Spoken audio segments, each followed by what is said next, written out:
from the ace, and an ace at that to win it, but it won't be. Instead, it's a flawless round yet again on the top floor, but this time it's the start of Delta Bad Hands' defensive run, and who knows how far they could take it. They are closing that gap 4-3 now.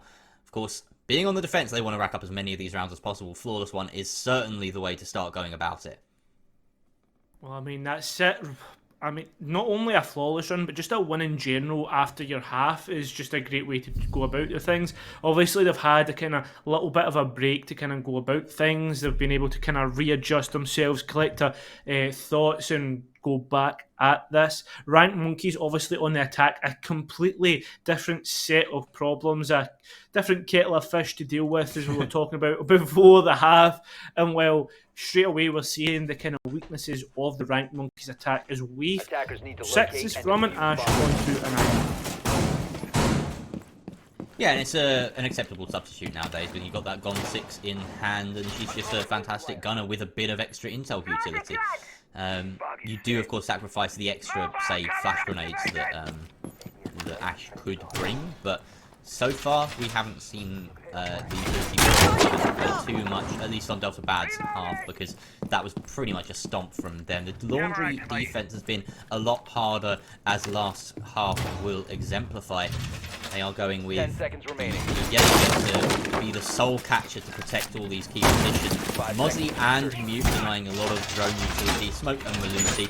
About a standard lineup as you can expect to see, despite the fact that, well, I mean, excluding perhaps the Kaid, but with these bans and with the Thatcher available, you're not going to see much use out of Ordinal at all.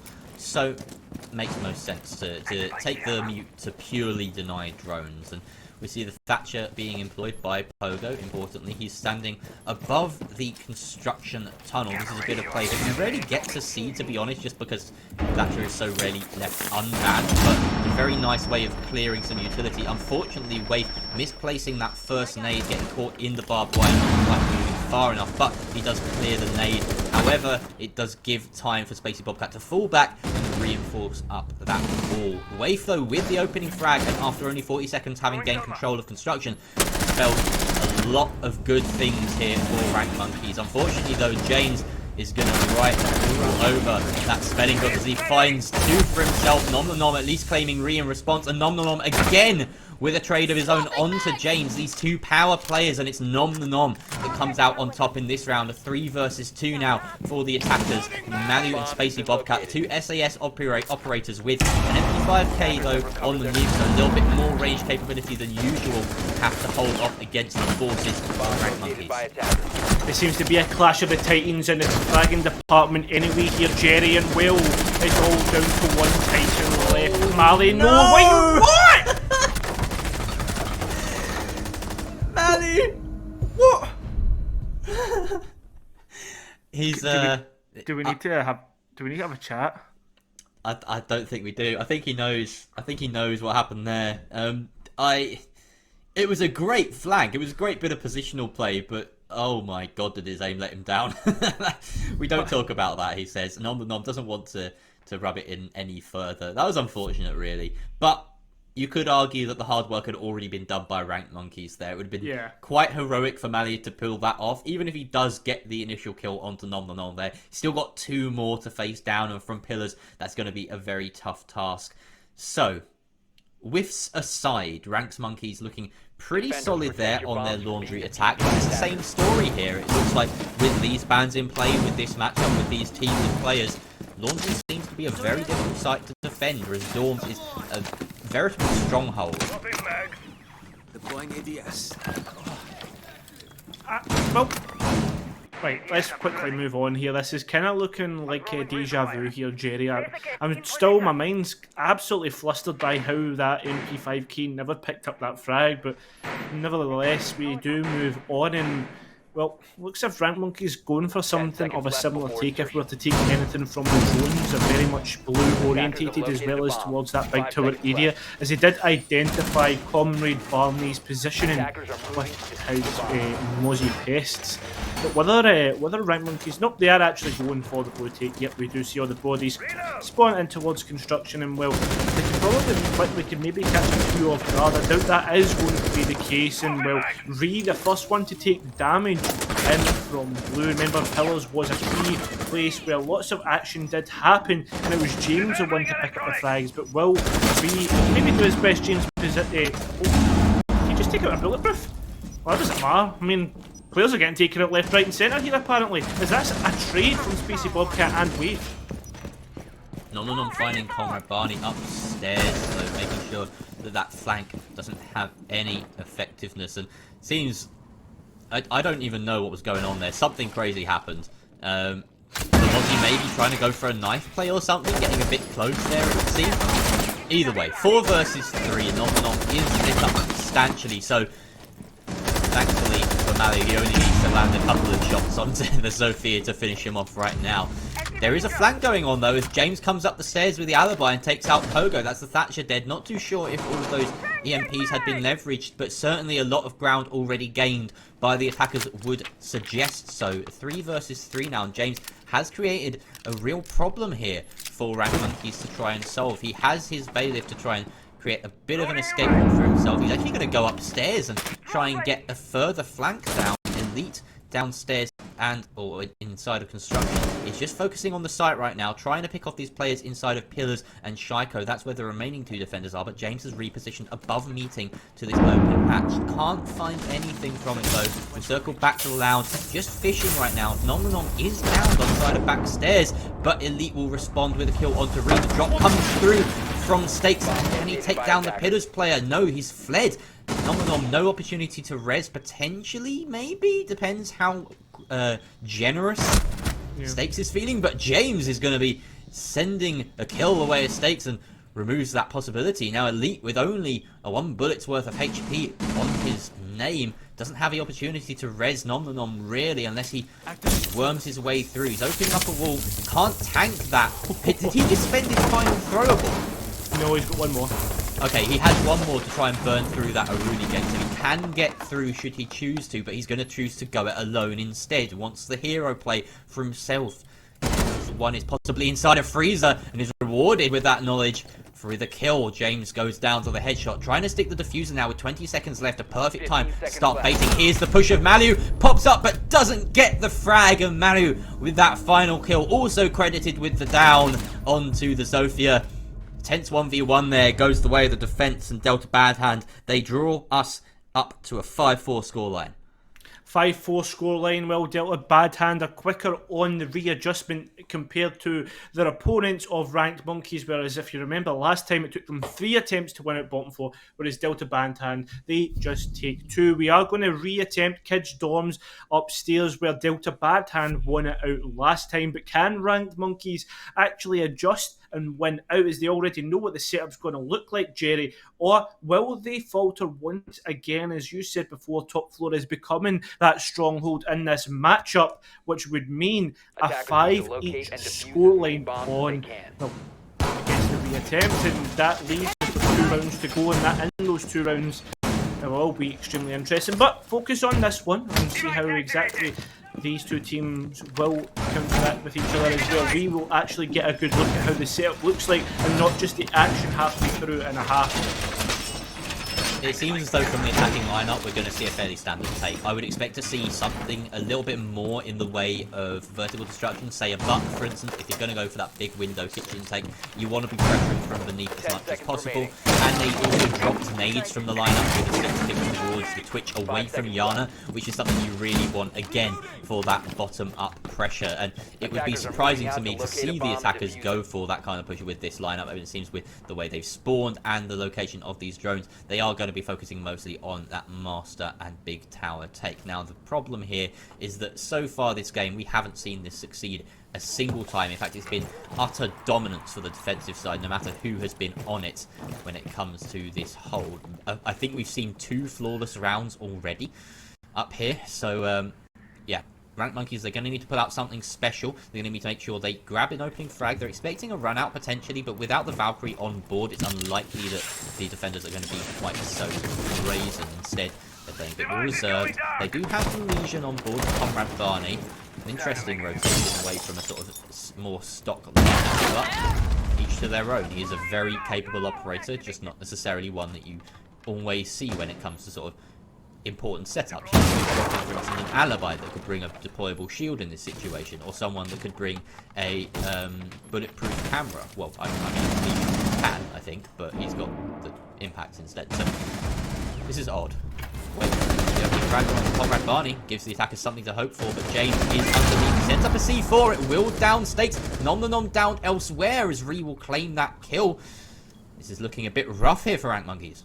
I was a bit wondered there what was happening with the Thatcher EMPs. Only one used, and well, no longer to be used, as those two, I guess those two EMP grenades will go down in vain. Stakes doesn't go down in vain though, as he will be picked up in, well, it's a 4 versus 3 with Stakes. Probably going to die to one spray of any gun on the defence.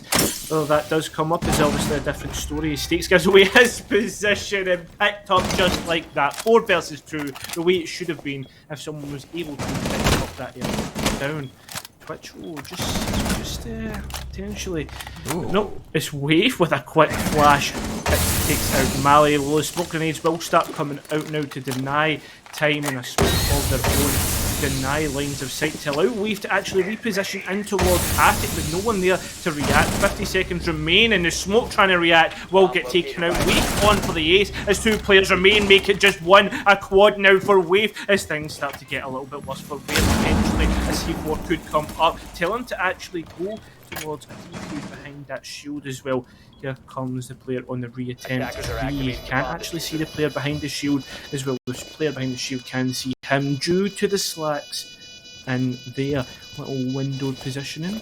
Reed not actually deciding to commit to anything just yet, as the players are a bit worried as where he could come from. They do know that he is in towards Attic. Wave looking towards that position but gets taken out. It's only one player left. It's down to the ace. Reed looking for that position, looks it out, actually loses out because there's no ammo. And well, a clutch scenario comes out for Rank Monkeys. They move on to match point.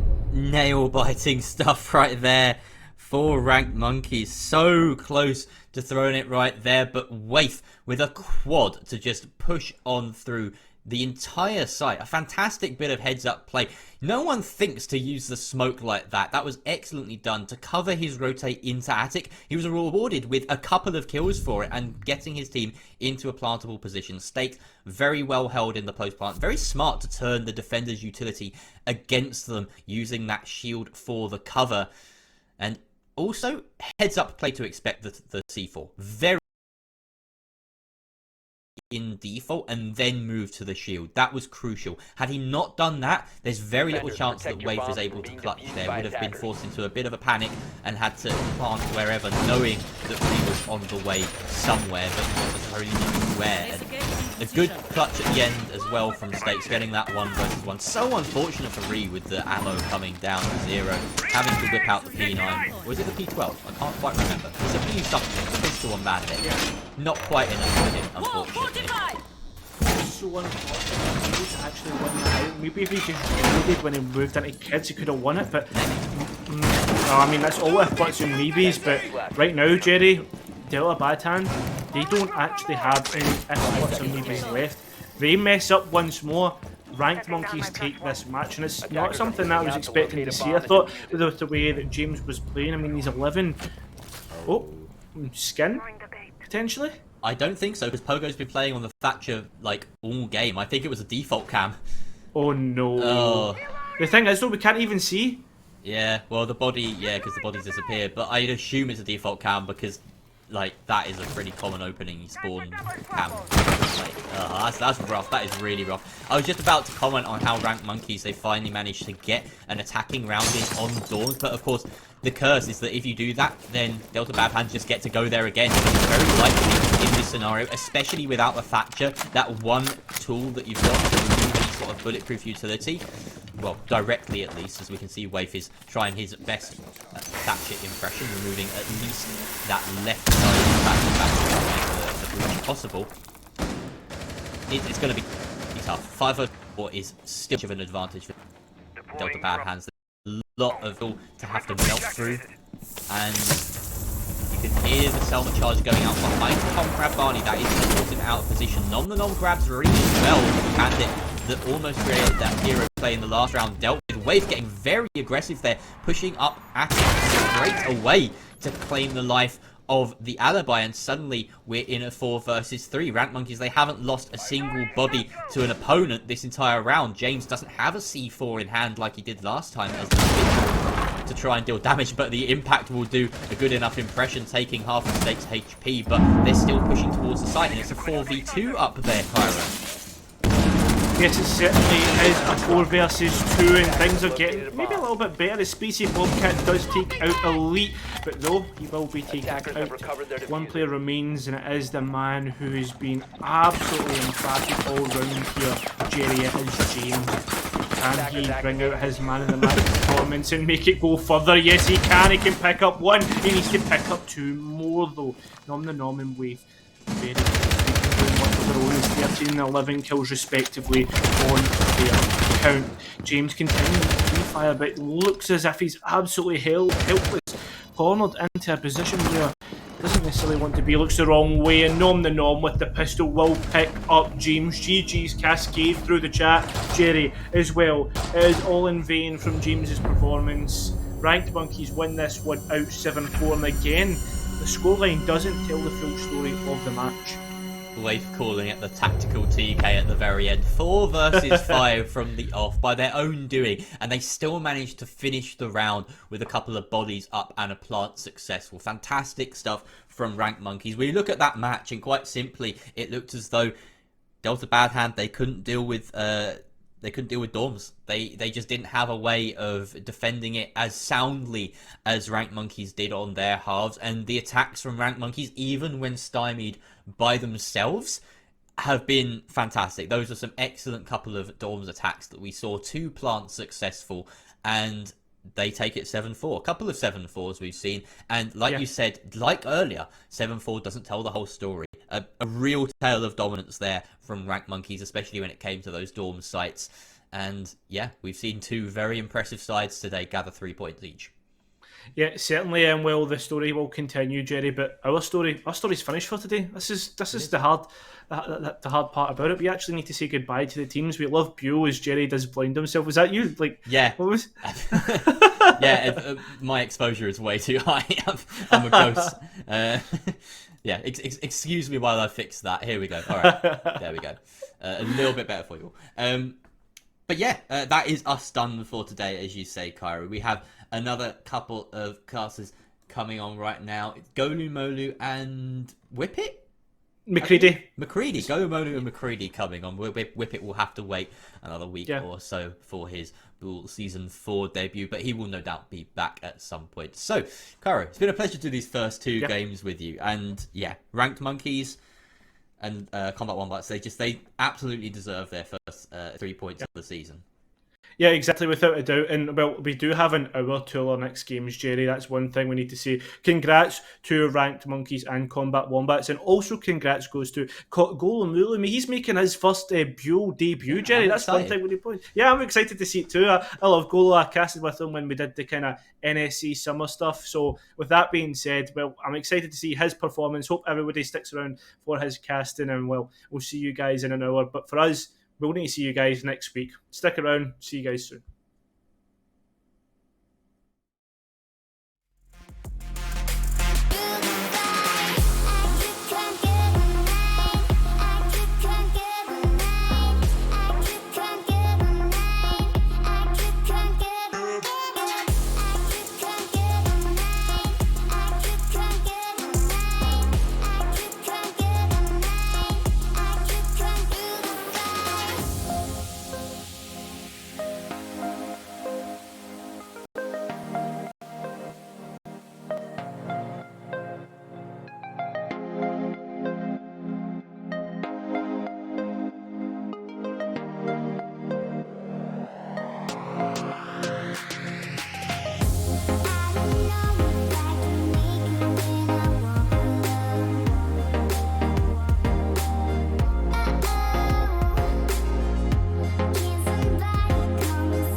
Through the fire, I could conquer the night. if I can make it, if I try to draw the red light. I could run through the fire, I could conquer the night. If I can make it, if I try to draw the red. I could run through the fire.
Keep thinking that I could have done something, but now I'm left with an empty heart. No making amends, no waking up beside you and holding you till we forget it all.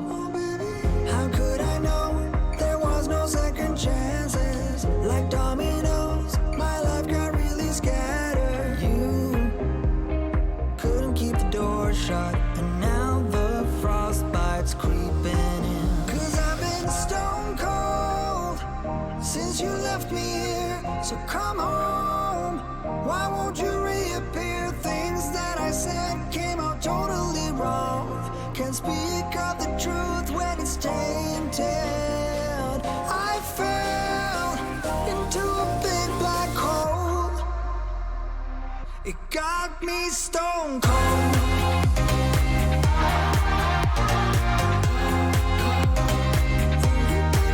You got me stone cold. You got me stone cold.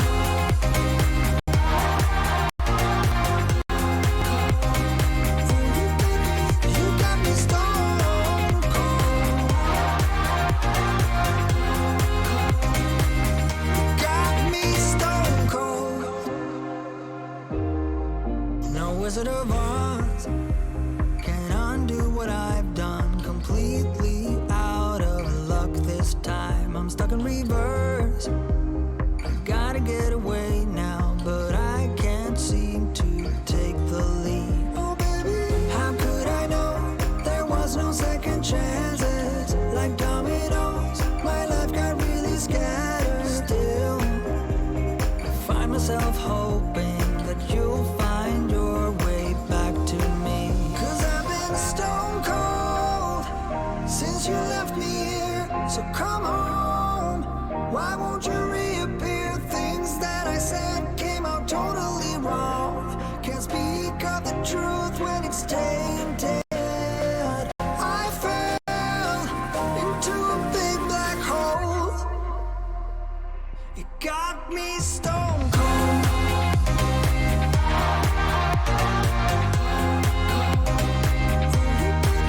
You got me stone cold.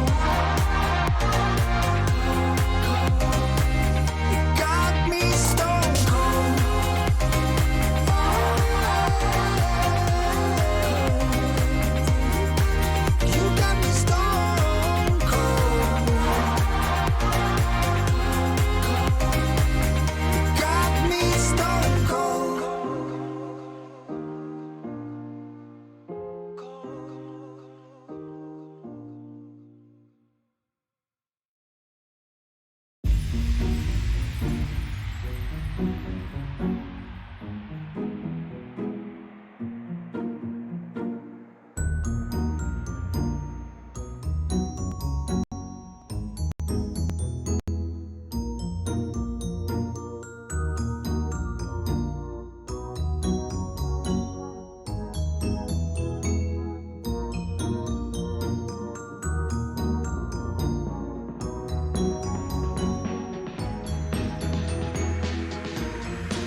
always think of you when spring comes.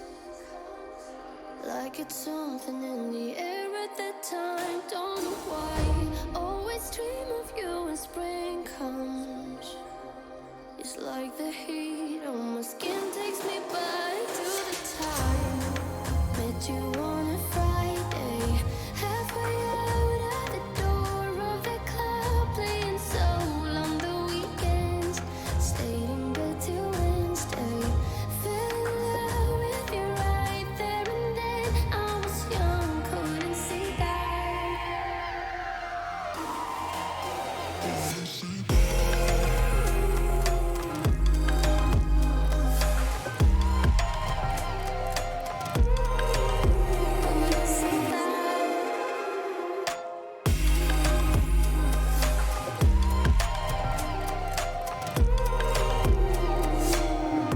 Leather jacket, though it's too cold.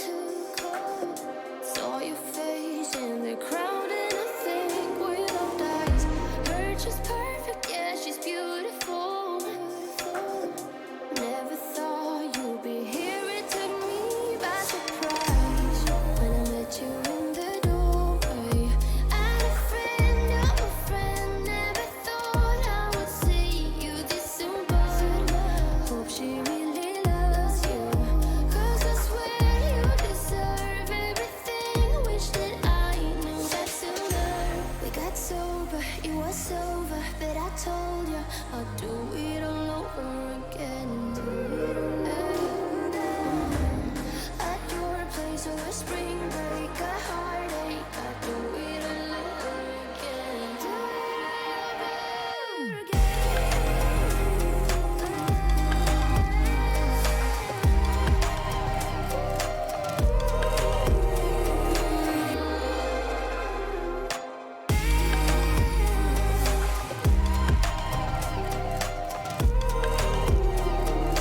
Tell me a lie, and I tell you too.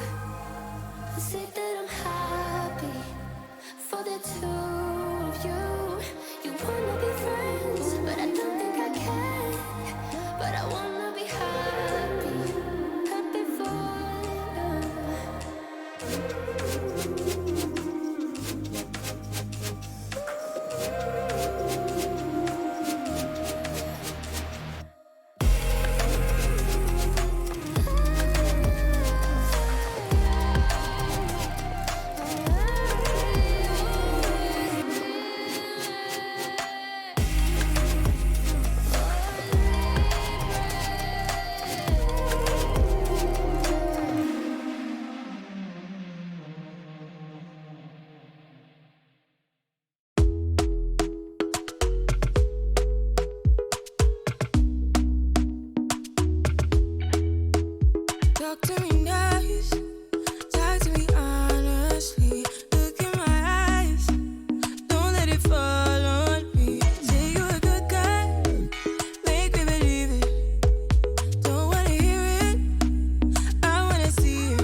could conquer the night. If I can make it, if I try to draw the red light, I could run through the fire.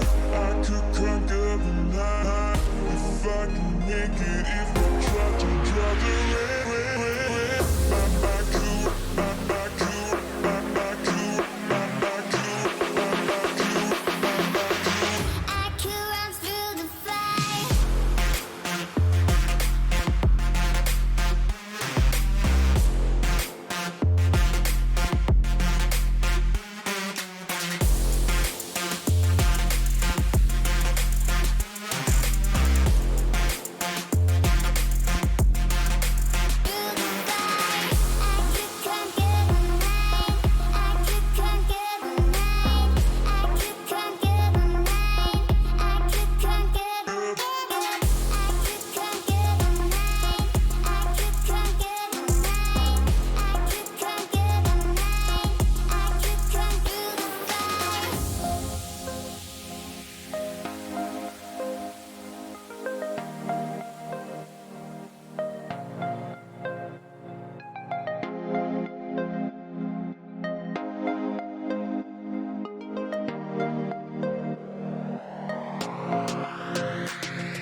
Conquer the night. If I can make it, if I try to draw the red light, I could run through the fire. I could conquer the night. If I can make it, if I try to draw the red, I could, I could, I could, I could, I could run through the fire.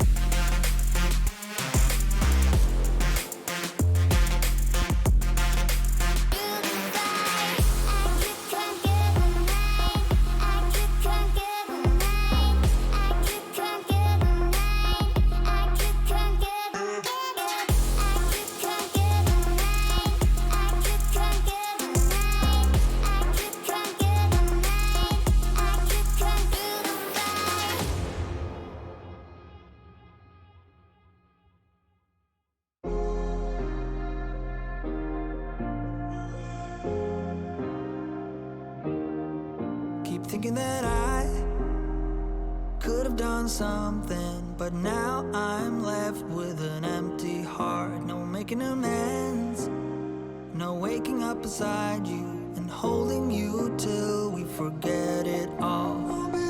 How could I know there was no second chances? Like dominoes, my life got really scattered. You couldn't keep the door shut, and now the frostbite's creeping in. 'Cause I've been stone cold since you left me here. So come home, why won't you reappear? Things that I said came out totally wrong. Can't speak of the truth when it's tainted. I fell into a big black hole. It got me stone cold.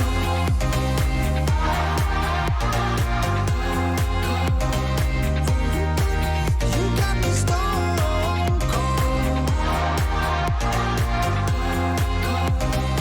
You got me stone cold.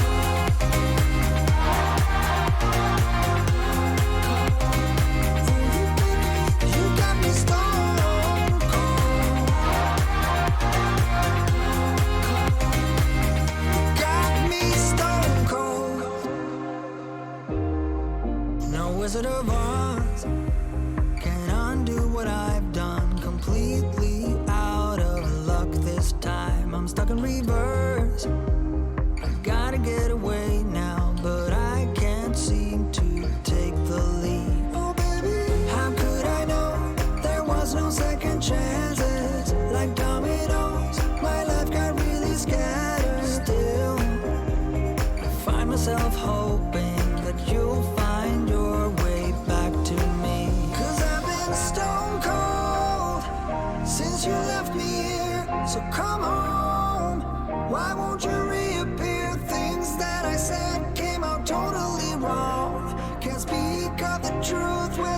fainted. I fell into a big black hole.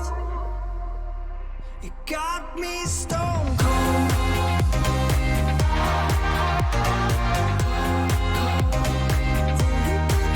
You got me stone cold. It got me stone cold.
Oh, that isn't ideal.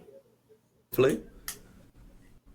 All right, there we go. Hello, ladies and gentlemen. We're having technical issues. It wouldn't be a Bool broadcast without them, but we have got new casters, new looks, new teams, and most importantly, Golu Molu joining us for the second 2 sets of games we're going to be having on the first Playday Season 4. Golu, how are you feeling joining us today? I'm very excited for it. I mean, it's been lovely watching from the comfort of my chair last season, and I'll be watching from the comfort of my chair this season, but occasionally talking on top of that. So, I mean, yeah, all around a win for me, for myself, and I'm sure it'll be some great games. Yeah, moving up in the world, as are the teams that we have today. The 4 teams that we have yet to show you, they are new teams coming into it, but familiar names. Now, the first game we have coming up is what I'm looking forward to. There are a lot of teams a lot of players that I remember on here. And honestly, I'm very excited to see them on the stage again. I haven't cast like 2 months. I think my last cast was Season 3 of Bool, so I mean, it should be quite easy getting back into there. Now, I do believe we should have the rosters of these teams coming up. I'll be told if we do or don't in a second. We do not at the moment, we do not. So, Golu, I'm going to have to ask you to run through these map bans. I'll get the rosters and talk through them. But map bans, what are you expecting to see? What do you want to see for the first week of a season?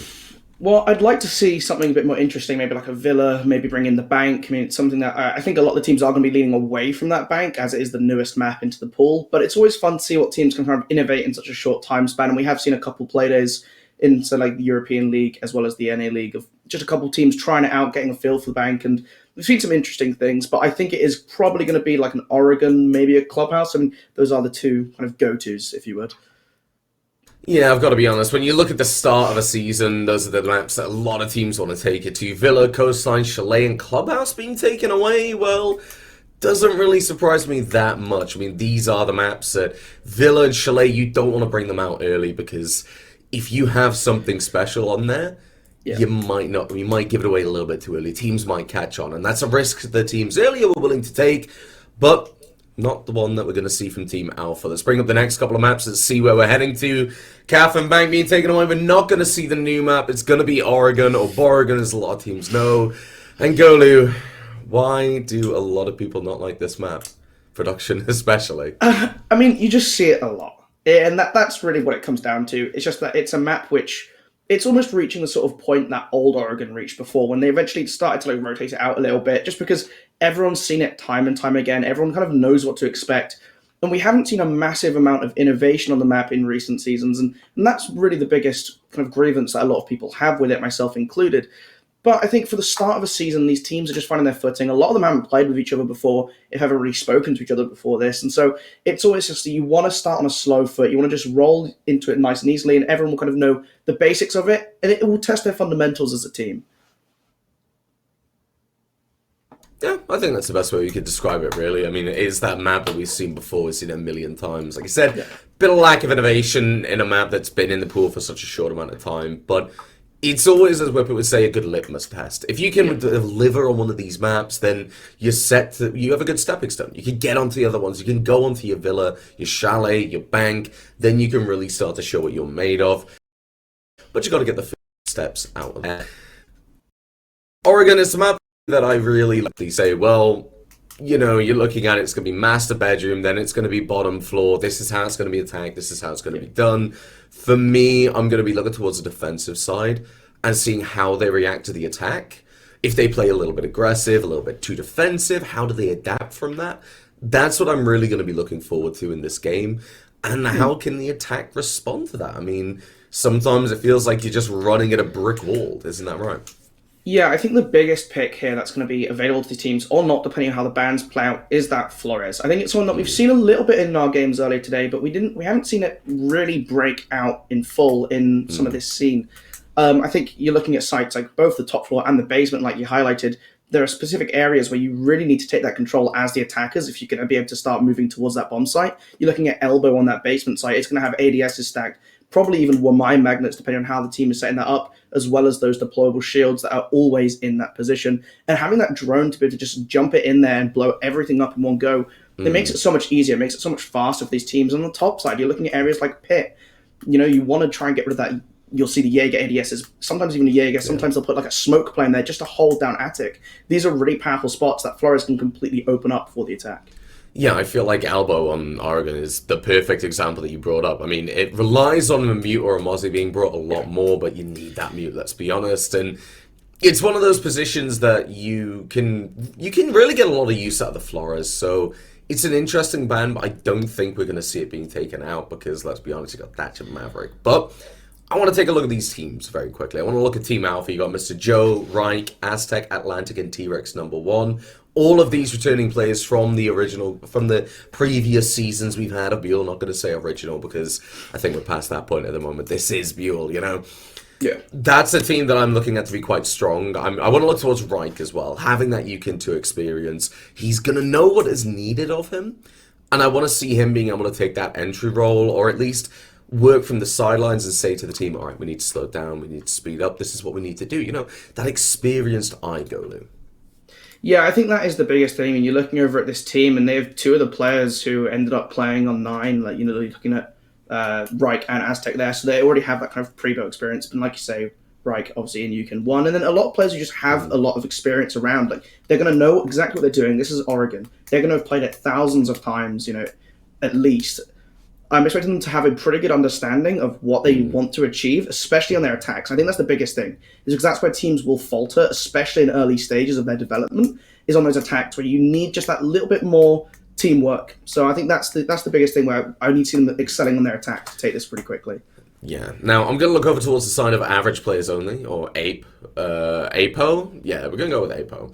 Inoob, Weiwei, JMXC, Jaffa, and Kovac. I mean, that's a pretty stacked team as well, so I feel like we're going to get a good game out of this, even if it is Oregon.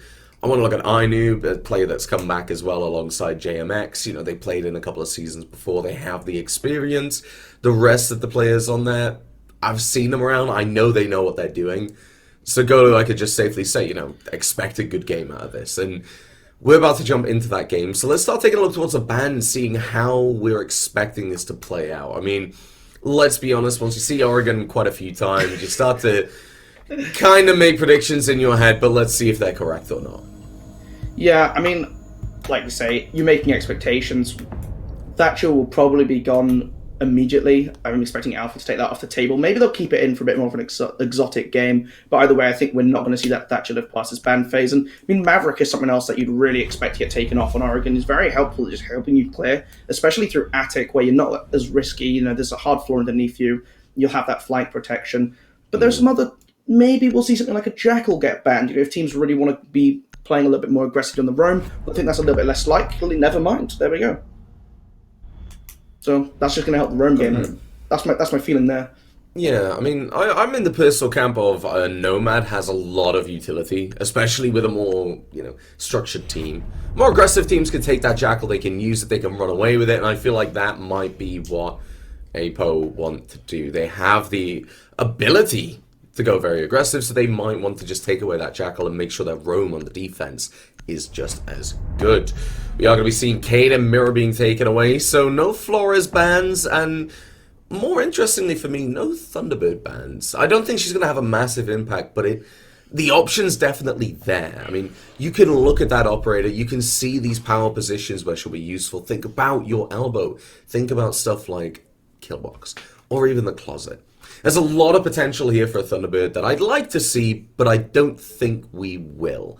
That's because we will see, Kid Storms, Jaeger, Bandit, Alibi, Aruni, and Valkyrie, the typical setup, with the exception of maybe an SAS operator out there. They could probably do with one of them, don't you think? Yeah, I think they're both very helpful. Maybe we'll see that come in. Oh, it's the Ella instead. So Valkyrie, obviously, is very powerful operating, causing a lot of problems for a lot of people, where you really, really do not like seeing her on the table, just that information that she can give to her team, but they're not going to go with it. They're instead opting into the Ella, much less common operator to see, but still one that has a lot of options available. You have that deployable shield, which is going to be very useful. Even on top floor, you want those shields, but you control lines of sight. You chuck one inside of attic for a watch for that attic, for the push coming in from big tower. You also often have one either in trophy, watching towards this master door that we're seeing right put a Saria gate on, or even sometimes next to the door in between the two bomb sites, just watching towards that trophy door from a little bit of a more passive angle. Just taking things a little bit slower, just so you have that information and cut off a couple lines of sight to the attackers. Yeah, I think that's something very powerful. I mean, the Aruni has that potential to be able to make these rotate, so does T-Rex, as you can see, doing the hard work of what would normally be that SES operator, but just not today. Looking at this setup, obviously you've talked about these Surya gates, that's someone I want to bring up on as well. I mean, the positions, they're just there to waste utility. If you look at that game's wall, yeah, you get the breach, you get the utility off there, you open that wall up, and suddenly you've got a Surya gate that you need to deal with. A drone or a smoke grenade has got to go in there. And then that's when you really start to expose yourself. Because Atlantic is ready and waiting. One missed drone could ruin everything. But that's relying upon a lot from Atlantic. It is, and it's also a little bit... It relies on your opponents making a mistake, which is never the position you want to be in, but when it works, and especially on the first round of a game, the first game of the season for these teams, if they just don't check this angle, which... you have to be checking on it. Yeah, there we go. They've spotted him out with the FO12. He's going to run deeper into the closet, locking himself in this corner, waiting and walking for someone to come in. He's got that FO12 in his hands, which is very capable at this close range. Yeah, well, that Surya gate will be burnt out, which actually leads to the opportunity. The frag grenades to come in. That's exactly what will happen. The damage will come through, but Atlantic will not fall. A minute wasted on the clock. The second frag grenade is probably going to come in, let's be honest. But Atlantic, you're wasting a good amount of time. You can die here and you're going to be perfectly fine because as Nerf finds that kill, look at the time. That breach isn't open, a minute off the clock. That's a very good start for the defense, with the attack, with the opening pick. They're also in a good position. It's not game, set, and match in this round, at least for anyone. Utility will be taken off the wall, and that will allow for... well, a little bit of hard breach. Now, what we talked about with the Surya gate is just going to be a little bit more important. Reich, however, on the flank looks to be that important factor, finding 2 kills on the flank on Big Tower. Suddenly, Mr. Joe's able to find another one. And, well, you didn't need Atlantic because right now you've got some absolute gunners on your team. Reich has that information on the trophy door, meaning Mr. Joe can play aggressive. Reich, though, doesn't care, gets a 3rd. And suddenly the Sharks, they're circling as Reich goes for a 4th. What a way to start it out. I said to look out for him, and, well, there's a team that didn't. Yeah, the Reich showed in round number 1, really. I mean, wonderful flank working out there for him. I think he got a little bit lucky. He managed to sneak past those air jabs on the back. It was Nomad caught out in the tower as well as Maverick, and that is something you want to try and look to avoid as much as you can. It's maybe a slight misplacement of the gadget and leaving it in the sightlines of the Aruni, or even just to sneak through undetected. But again, when you get those opportunities, you have to pounce them. You have to make them count, and he absolutely did. Able to get both of them before they even knew where he was coming from. They just did not expect that flank at all. And then, again, just some clean shots from that pit, holding that doorway and not letting anyone anywhere near sight this round. Yeah, as soon as we did see that flank come through, Reich was able to strike, and the rest of the team, the rest of Alpha, were able to really latch onto that and ride with it. Because immediately we saw Mr. Joe getting up against the breach, making sure nobody could push. Reich holding that trophy area, and then no doubt you had players like T-Rex and Aztec also watching those angles. That was very nice coordination. They locked down very quickly as soon as they realized they had an advantage. And I'd like to see how they deal with that on this bottom floor. On the flip side, though, in the attack, I feel like there were a lot of things going right. They dealt with that opening pick. They started to get the utility off the wall. But it does have to come down to that flank watch, even if it is just sticking somebody and saying, well, you're the Nomad, you're the flank watch. I know we got an air jab, but... well, we're going to have to go off history here. You need to be checking those flank cameras as well as having the air jabs down, and you need to be a little bit more mindful of where they're going, like you said, Golu. Yeah, sometimes you just need to invest that player to do the job. It's just not as reliable without it, and, well, we saw them get punished for that. Now, setting up on this bottom floor, though, bringing that Goyo, no Wamai should be noted, so it will be a little bit easier for Apo to remove this position from the shield. And they've got that Flourish run as well. They should be very careful to try and sneak it through this barbed wire. Might be a bandit trying to slow things down, but again, no mute. It's going to be able to walk straight on in. And there we go. The shield's gone in 30 seconds. That's a wonderful demonstration of how you can use Flores in that position. And well, they're going to straight reinforce it. That's a very quick clear for the attack. Yeah, the interesting thing for me here is you see this reinforcement comes through, but they prepared for it as Reich's able to find a kill. That's not what I mean, but Reich getting aggressive and said, screw it, yeah, let's go for it. They have a barrels position. They're stopping them from pushing in completely.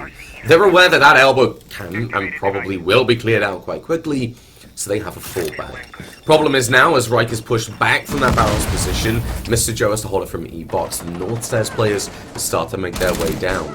Atlantic will take some damage trying to get a flank, but honestly, you'd want to start heading back to space, but doesn't look like that's going to be the case. Weiwei on the flank watch will be looking for this kill, or at least just to hold off the Jaeger for some time. Yeah, you don't want to allow him to sneak back to sight, and as he checks drone, he swings out into where he was previously aiming. That is timing at its finest, but he goes for the drone, and Weiwei capitalizes, making up for that unfortunate lack of timing, and it strikes back at Atlantic instead. And that will help them now. They can start to move through this main lobby section, try and get that pincer coming down the main stairs into washing. And that will really put a pressure on that defense, because now they'll have less angles to rotate. They have to be more careful of their backs and caught between, well, multiple angles at this point as they set themselves up in rear stage as well for this final push down to pillar. Yeah, it's caught in between a hard place and a quarry of rocks, I think I'm going to call it, as we approach that 1 minute mark. You hear those RCXDs, Boteros, they're going off. They're clearing the utility, doing the job that they need to do. This Reich's going to be holding that freezing position. You have Mr. Joe on the chassis. This is going to be the make or break position for the defense. If they can hold this crossfire, they can get a win. But nobody's watching highway, nobody's watching long. Mr. Joe's able to find a kill onto JMXC though. Reich looks to pick one up as Mr. Joe goes down. 40 seconds left, that push is coming down. Everything's about to collapse as JFX and Nerf each find a kill of their own, leaving us in a 3 versus 2. Apo, really good position here. Can they close it out? Reich looking for this Frank with A-Stack on the flank. You have a lot of potential to get this, but you need to act soon. Does the attack with the diffuser. Right, going to be able to find the kill. Drops Nerf, and with it the diffuser, meaning with 15 seconds left, Aztec's about to drop and is about to make them pay as the plant starts to go down. In deep, Right finding one kill, will be able to find a second. Can you stop the plant? Yes, you can stop it from going down. You run away, but Weiwei gets the wallbang and keeps the round for the attack to get that 1-1 scoreline. Very nicely played from the Maverick. That was, well, a little bit too close for comfort, hitting him right on the last second, but when you have that wall soft, that is a problem you can sometimes run into. It gives that angle back in reverse, because normally you'd want to use it to hold on to the stairs, but you couldn't use it to escape to them instead. A lovely push in by the attack in the end. When they got that pillar control, they did a good job of just making sure they checked their angles, even though they were initially caught out by the bandit, Mr. Joe, hiding on that bomb chassis. But a good job of just minimizing the angles that they were exposing themselves to. But you saw Reich holding inside a freezer, waiting for someone to push down highway, waiting there patiently to try and protect Mr. Joe's back. But it didn't end up even mattering, because he just never got the opportunity to find that pick initially. And it just didn't quite work out for them as close as it came down to. A lovely flank in the end, but the diffuser just wasn't going down where they expected it to. Yeah, and I feel like that was a big thing. I mean, Reich was going for the swing, Aztec was on the hatch ready to go, but because of, like you said, with that player advantage as well as that plant going down towards the closet side, they weren't able to collapse in such a commanding way. Returning to this bottom floor, I'd like to see a little bit more safety coming out from the Romans. I mean, Atlantic, you had a good attempt, but like you said, they opened up that laundry site. If they wanted to use it, the attackers could. They could have put a lot of pressure on the defense in that end round, cut off the rotation of Reich. That could have ended a lot more dominant for the attackers. But that's not to say that wasn't, because until the very last couple of seconds, that was a 3 versus 2. The plant was going down. It just came down to Weiwei being able to win that 1v1 at the end. Good position, and honestly, all I can say is a good game. Yeah, a really well played out round by both. I mean, both teams did great things in that. Well, Atlantic starting this round off, he'll take out Kovac. And once again, that's Diana falling early. It's happening a little bit too consistently for my liking, losing this powerful information gathering tool. And Wright just joining in with the party, finding himself yet another kill in this game. 8 kills in 3 rounds, and the third isn't even over. That's absolutely insane. But, I mean, it's what you expect of a player of this caliber. He's just absolutely running around with this game so far. Yeah, exactly. The player with that Yukon 2 experience, and Yukon 2 experience for a reason, to be honest. I mean, he has a lot of mechanical ability around him. He has been able to demonstrate in Yukon 2 that he can compete with the best of the best, and we are in the best of the best in the same situation, but it's the university scene, not the UK scene. So there's a little bit more of a gap, I want to say. I don't mean to be rude or like take away from anything, but the experience of national level is just a little bit higher. As such, you can see Reich really stepping up in a massive way frag-wise, but like you said, Atlantic going to be the first one to find a kill as Reich picks up a second. That hatch is going to be opened up very quickly, and Alpha, they've decided to be quite defensive. Not with that C4 though, that's going to go right out and miss JMXC, who read into it very nicely. JFX will find a kill and shut down the flank from Atlantic, who personally I feel should have stayed on the site. I mean, I'd like to see a much more defensive hold. The aggression is what gave away that last round. Yeah, you just need to be a little bit more patient when you have that 2-man advantage. That is a huge benefit to have, especially on a site where if you can limit the amount of entry points that the attackers have, I mean, you're looking at effectively 2 doors walking straight on inwards, and you can watch your flanks with much more care. But the diffuser being dropped left upstairs for the time being is trying to find an angle in the back stairs. A lovely shot from Jaffa is going to take out Reich, and well, that's the problem player off the table, but a lovely return by Mr. Joe. Holding that angle, did not see that coming. The Nomad caught completely off guard by that one. And now the diffuser dropped in a different position to where they are, 44 seconds. They're out of bunker, they're going to have to try and send someone to recover it. And the time will begin to run very low when they make their final push down.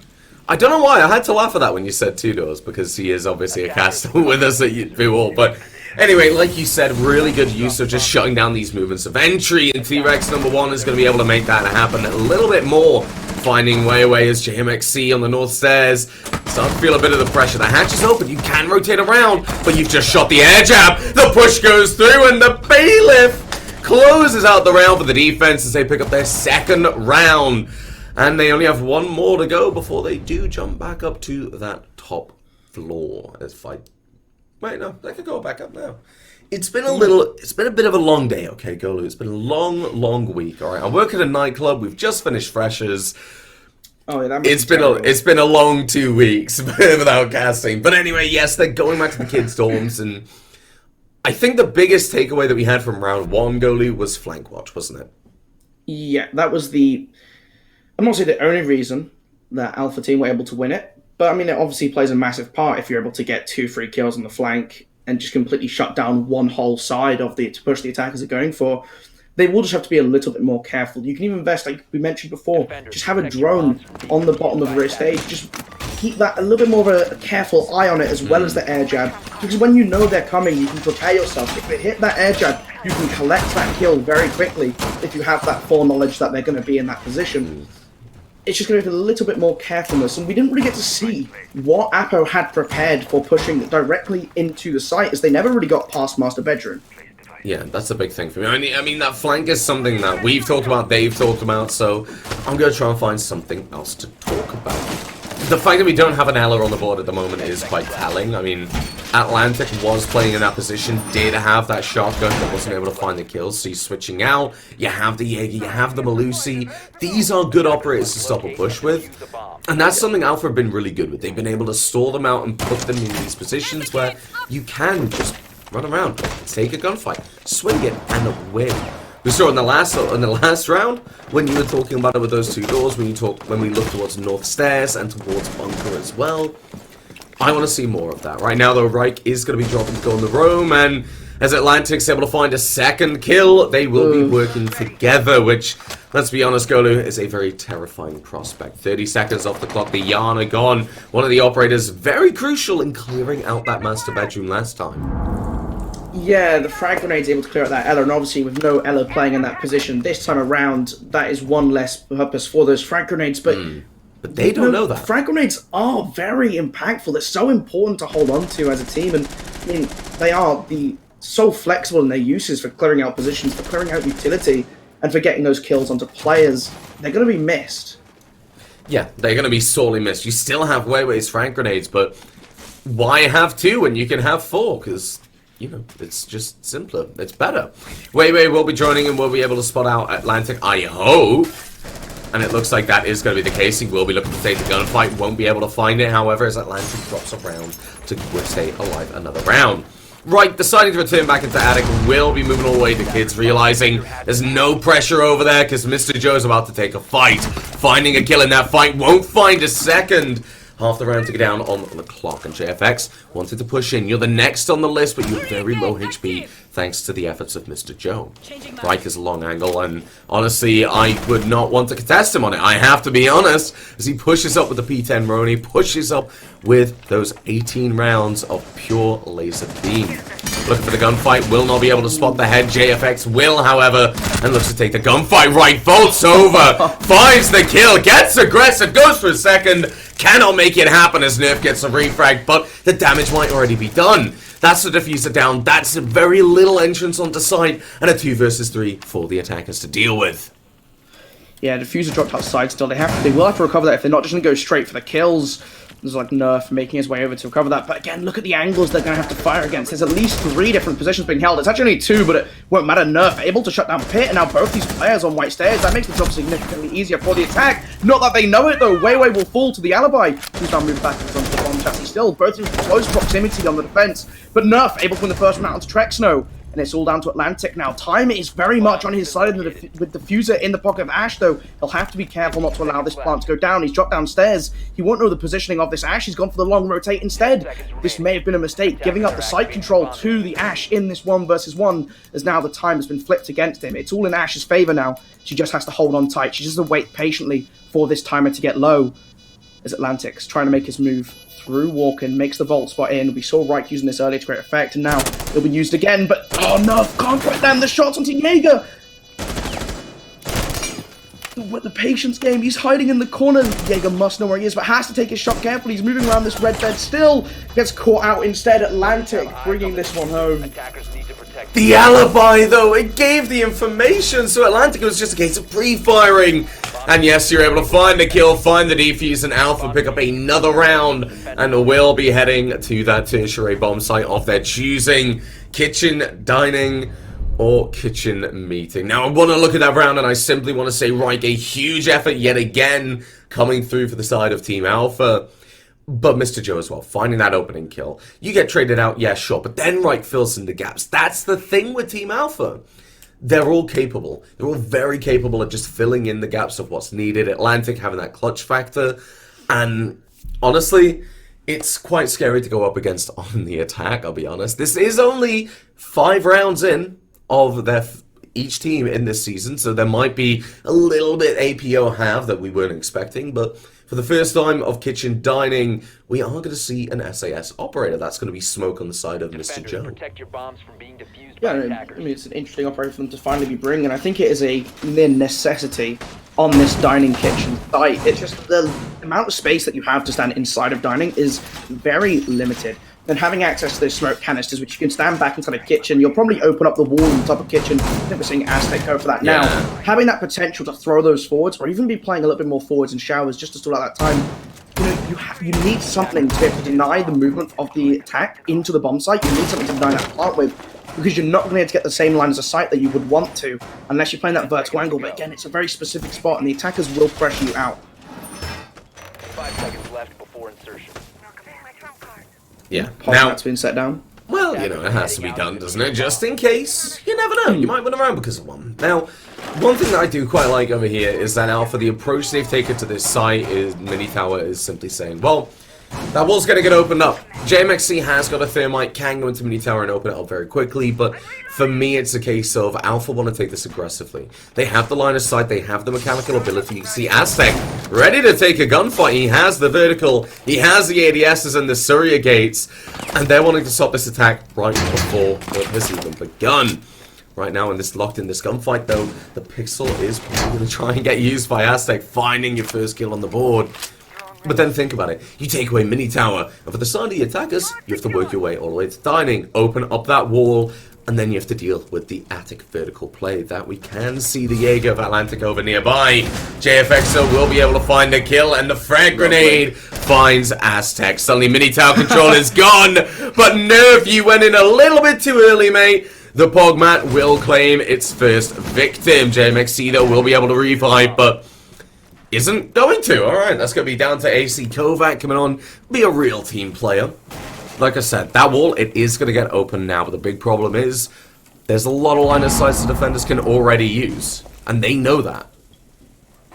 Yeah, now you're looking at the shower setup, and again, Reich is very hunkered in here. They're going to have to try and start to make them move downstairs, but you need to use that vertical spot that you can use on Thermite to open up the wall, give them some access into sight, which will definitely help when they come to make their execute, and that will be where they want to go. They want to go through that and get down onto that sofa position, because when your head's down, it's just that much harder to spot you out as the defense. But they'll need to clear shower now. This is the next thing they have to do. The Yana Gemini clone is going to see Reich inside a bathroom. That will spot him out, running around in circles just that little bit. Oh, the angle turns away at just the wrong second, misses picking up that kill.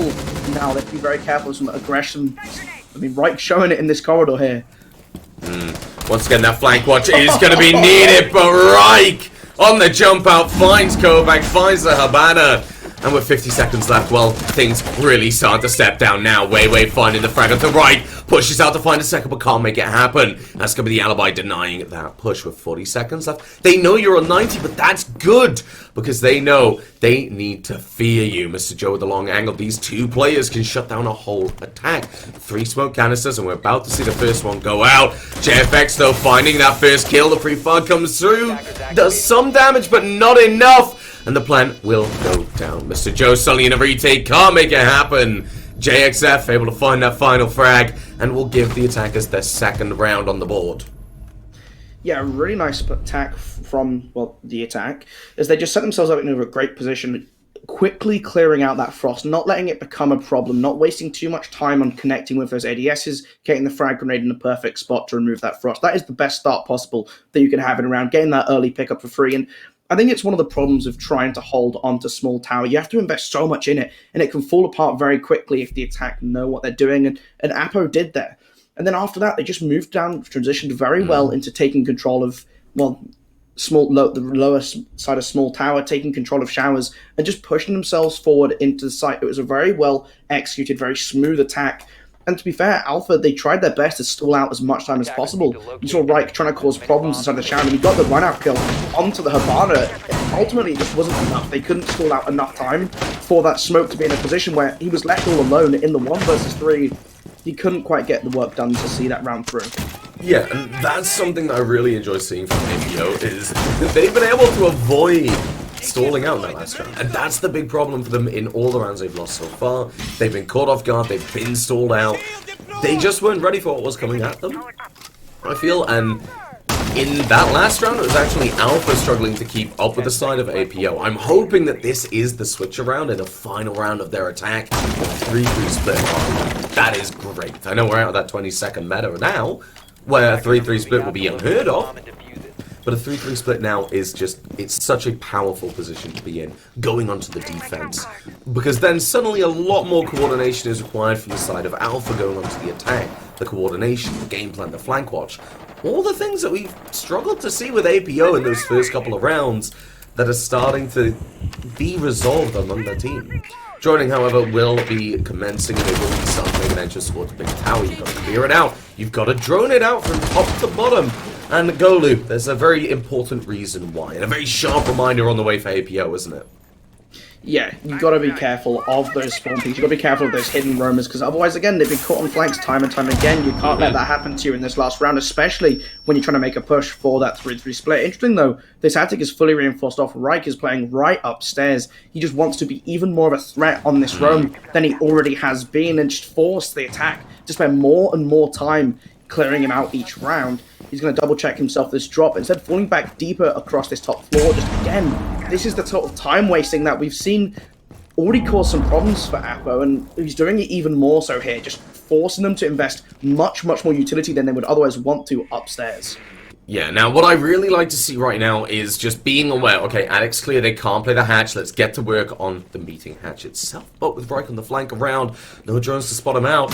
This might just be a problem. There is one, there's a second one. They definitely know where Reich is now, and they will start to apply that pressure. AC Kovac not moving forward. Half the round gone. It's that time wasting that you were talking about.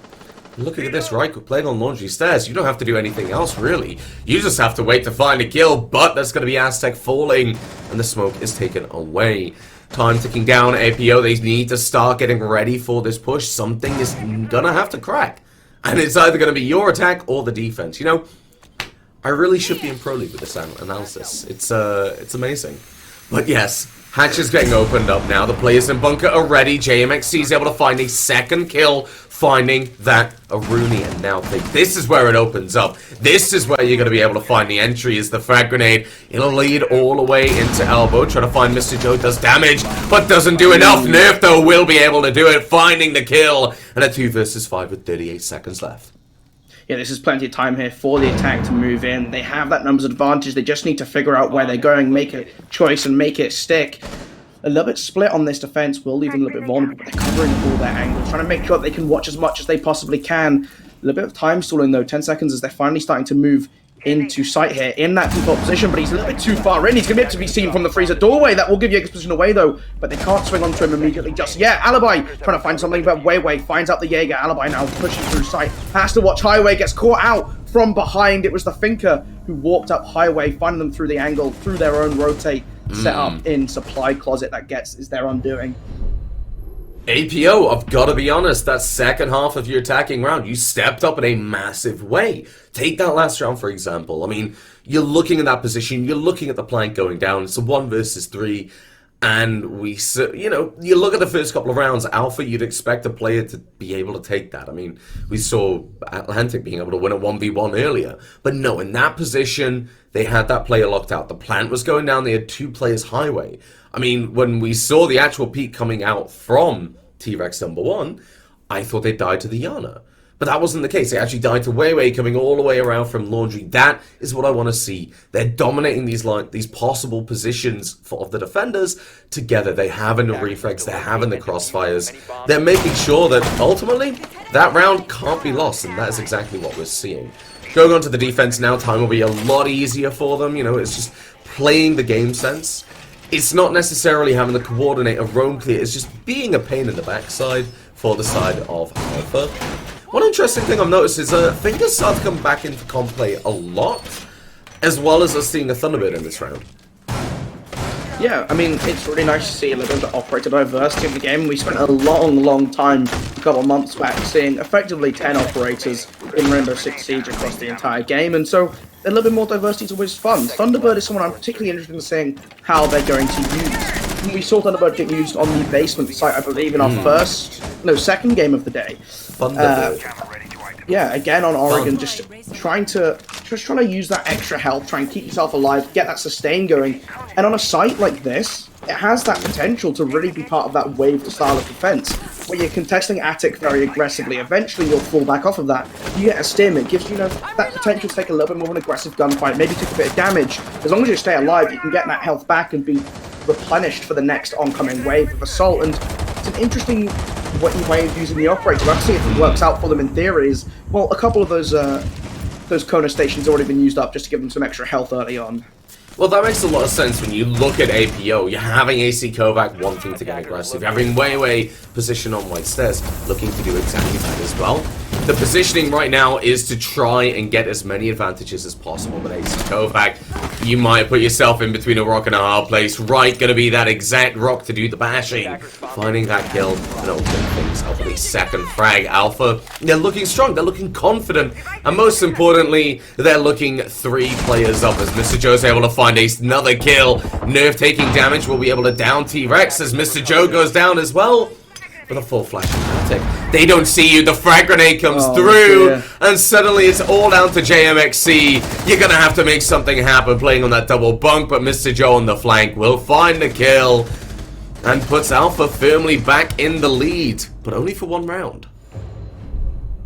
Yeah, that was a wonderful attack from Alpha. I mean, they just picked up all the opening picks there. I mean, it was a flawless, of course they did, but I mean, you're playing in these uncomfortable positions as a defense where the moment you get spotted out, you have to just be ready to take a gunfight immediately. I mean, we saw AC Kovac just hiding inside a trophy with that Malusi. The moment you get spotted out by a drone, and in that corner, you're probably going to get spotted out by that drone. The more ideal corner might have been on the other side of the door frame, because the moment that drone walked in through that armory door, you're the first thing they're going to see. And all that happens there is, well, there's going to be someone in master bedroom. You would have heard them break down the door. You'll hear them walking around in there. You have to be waiting for someone to take that. Maybe you're able to pick one up as you fade away, but when you're sprinting away, you expect to be caught there every single time, and it's unfortunate because they just had themselves in. I don't really know how to describe it. They just didn't they weren't set up safely, so that when a push came through, they had some sort of support system around them. I mean, the closest thing you could see was you had the Thunderbird playing inside of Attic, but very quickly lost that Kona station to the first frag grenade coming in from right, and that removes the sustainability of that position, because you have no extra utility in there, you have no ADSs keeping you safe, you have nothing to assist you, you're all by yourself, and we saw it got punished with the frag grenade. Yeah, I mean, that position, I think you can save a lot of issues just by playing it on Trophy Door instead. Because then you can choose which gunfights you're taking, rather than hiding in that little corner that you see. If you're in that position, like you said, you're exposed to Trophy, and you're exposed to Addict's armory side, there we go, that's the right word. You're exposed to that position and that master bedroom as a sort of practice. But if you play Trophy, you pick the gunfights. If you want to peek armory, you peek it. If you want to peek master bedroom, well, you got to peek armory first, aren't you? And speaking of, Reich, already in. Looking to really get some kills. We'll be able to make that happen. Finding Way and just catching them out of the way. JMXC, though, finds the refrag. We'll be able to get that 4 versus 4. But you've got to think about it. That's the mute gun. That's the C4. The shotgun, the SMG-11. Everything that comes with that operator is now gone and hasn't had a chance to be used. The wall will be opened up. Mr. Joe able to find another kill, and yet again, Alpha looking strong. Yeah, they're doing a great job of just closing off all available space to these defenders, and I say that, Atlantic finding another spot onto Kovac. JMXC trying to do as much as he possibly can to keep his team in this one, but he'll get caught out. T-Rex #1, and finally Mr. Joe with those last 2 kills, and they're just getting completely boxed into really uncomfortable positions. It's great map control coming out from Team Alpha on their attack. They know exactly where these defenders are playing. Great information is being bounced between their players, and they're just putting everything in the right position. They just have the right tool for the right job every single time they need it. And this is what I talked about before the game began. They're a team, you're looking at the experience of the members on their team. They have the benefit in this circumstance. They are the more experienced team, and they will have just that little bit of more coordination going on behind the scenes, and that is just showing on their attacks, which is when you really need it to. I think more than anything, you're seeing an abundance of confidence on the side of Team Alpha. They are willing to take these gunfights. They are willing to get aggressive on the attack, and that's something that Oregon isn't really suited for. Oregon, the ideal defensive style of play is you slow them down, you bog them out. That's why we saw Alpha picking up those 3 early rounds on the defense. They were able to slow down APO. They were able to stall them out and make them essentially walk through treacle. But that's just not happened. We've seen Wright go in, get that opening pick a couple of times now in this round, and that's a big problem for APO. Heading down to that bottom floor site, though, how is that going to change? I mean, you have that opportunity of a 3-floor layered defense, but how are you going to use it? How are you going to try and bait them in? I mean, we might see the same setup we saw from Reich, where you have Attic hatch open. You're playing over towards Attic, and you're looking for that kill. Just denial of the hatch, and just say, you've got to come up to me. You've got to be that big problem for the attackers. Yeah, and it looks like they're just going for more kind of traditional, all holding on downstairs, just trying to slow down with their utility and just force it to be dumped out from the attack.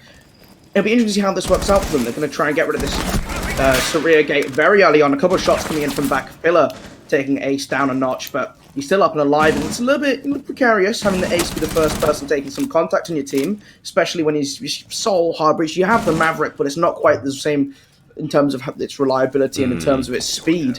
But either way, just trying to make their way into bunker, and this is the start. They haven't brought the Flores like we saw Apo doing, which really did help them a lot, and I mean, they even brought the Mute just to try and prevent that from happening to them again.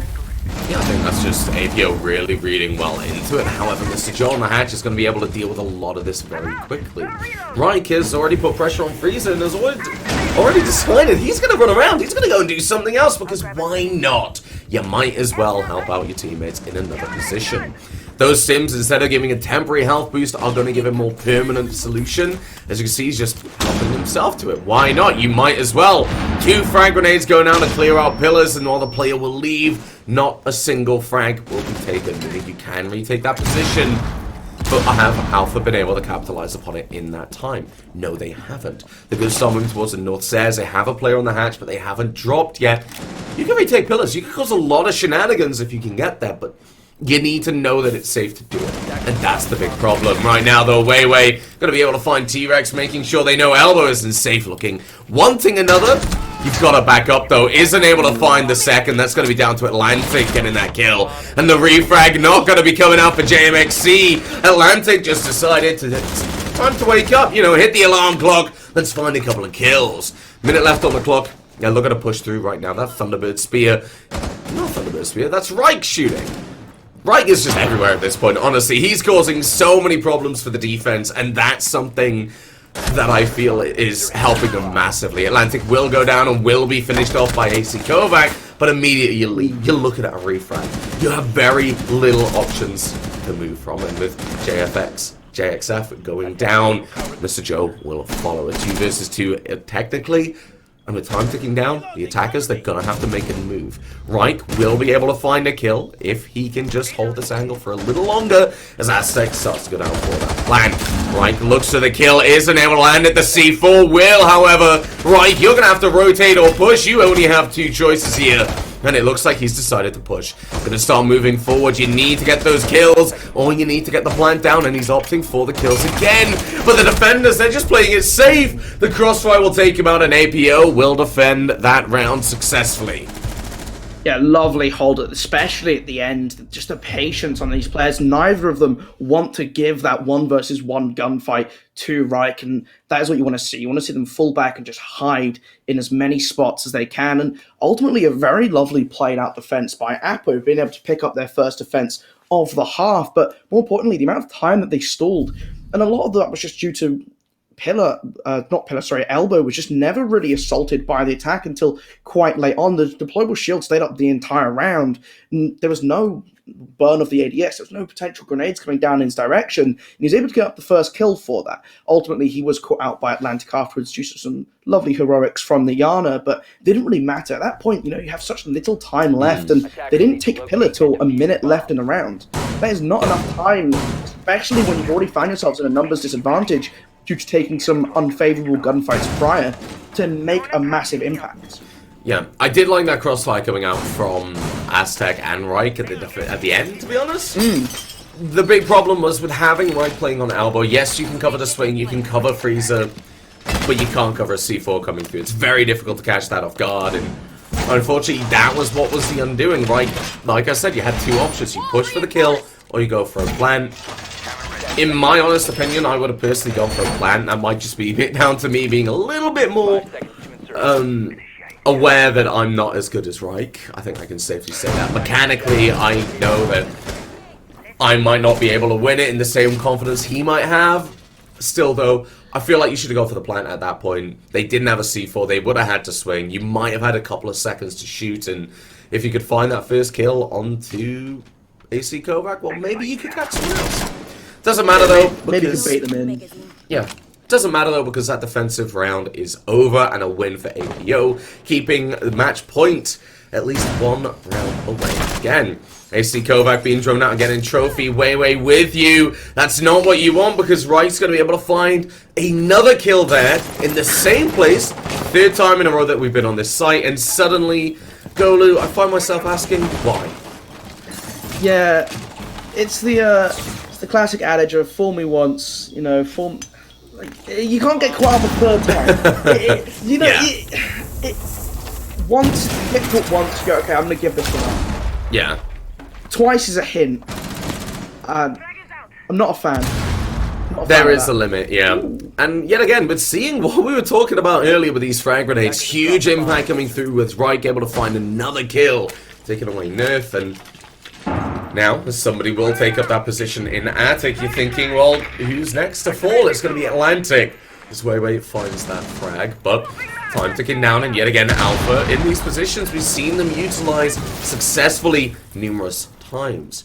Aztec putting pressure on White Stairs is actually drawing away 2 of those defenders. But doesn't matter though, JFX and Weiwei are able to find a kill each. Finding another one onto Mr. Joe Reich.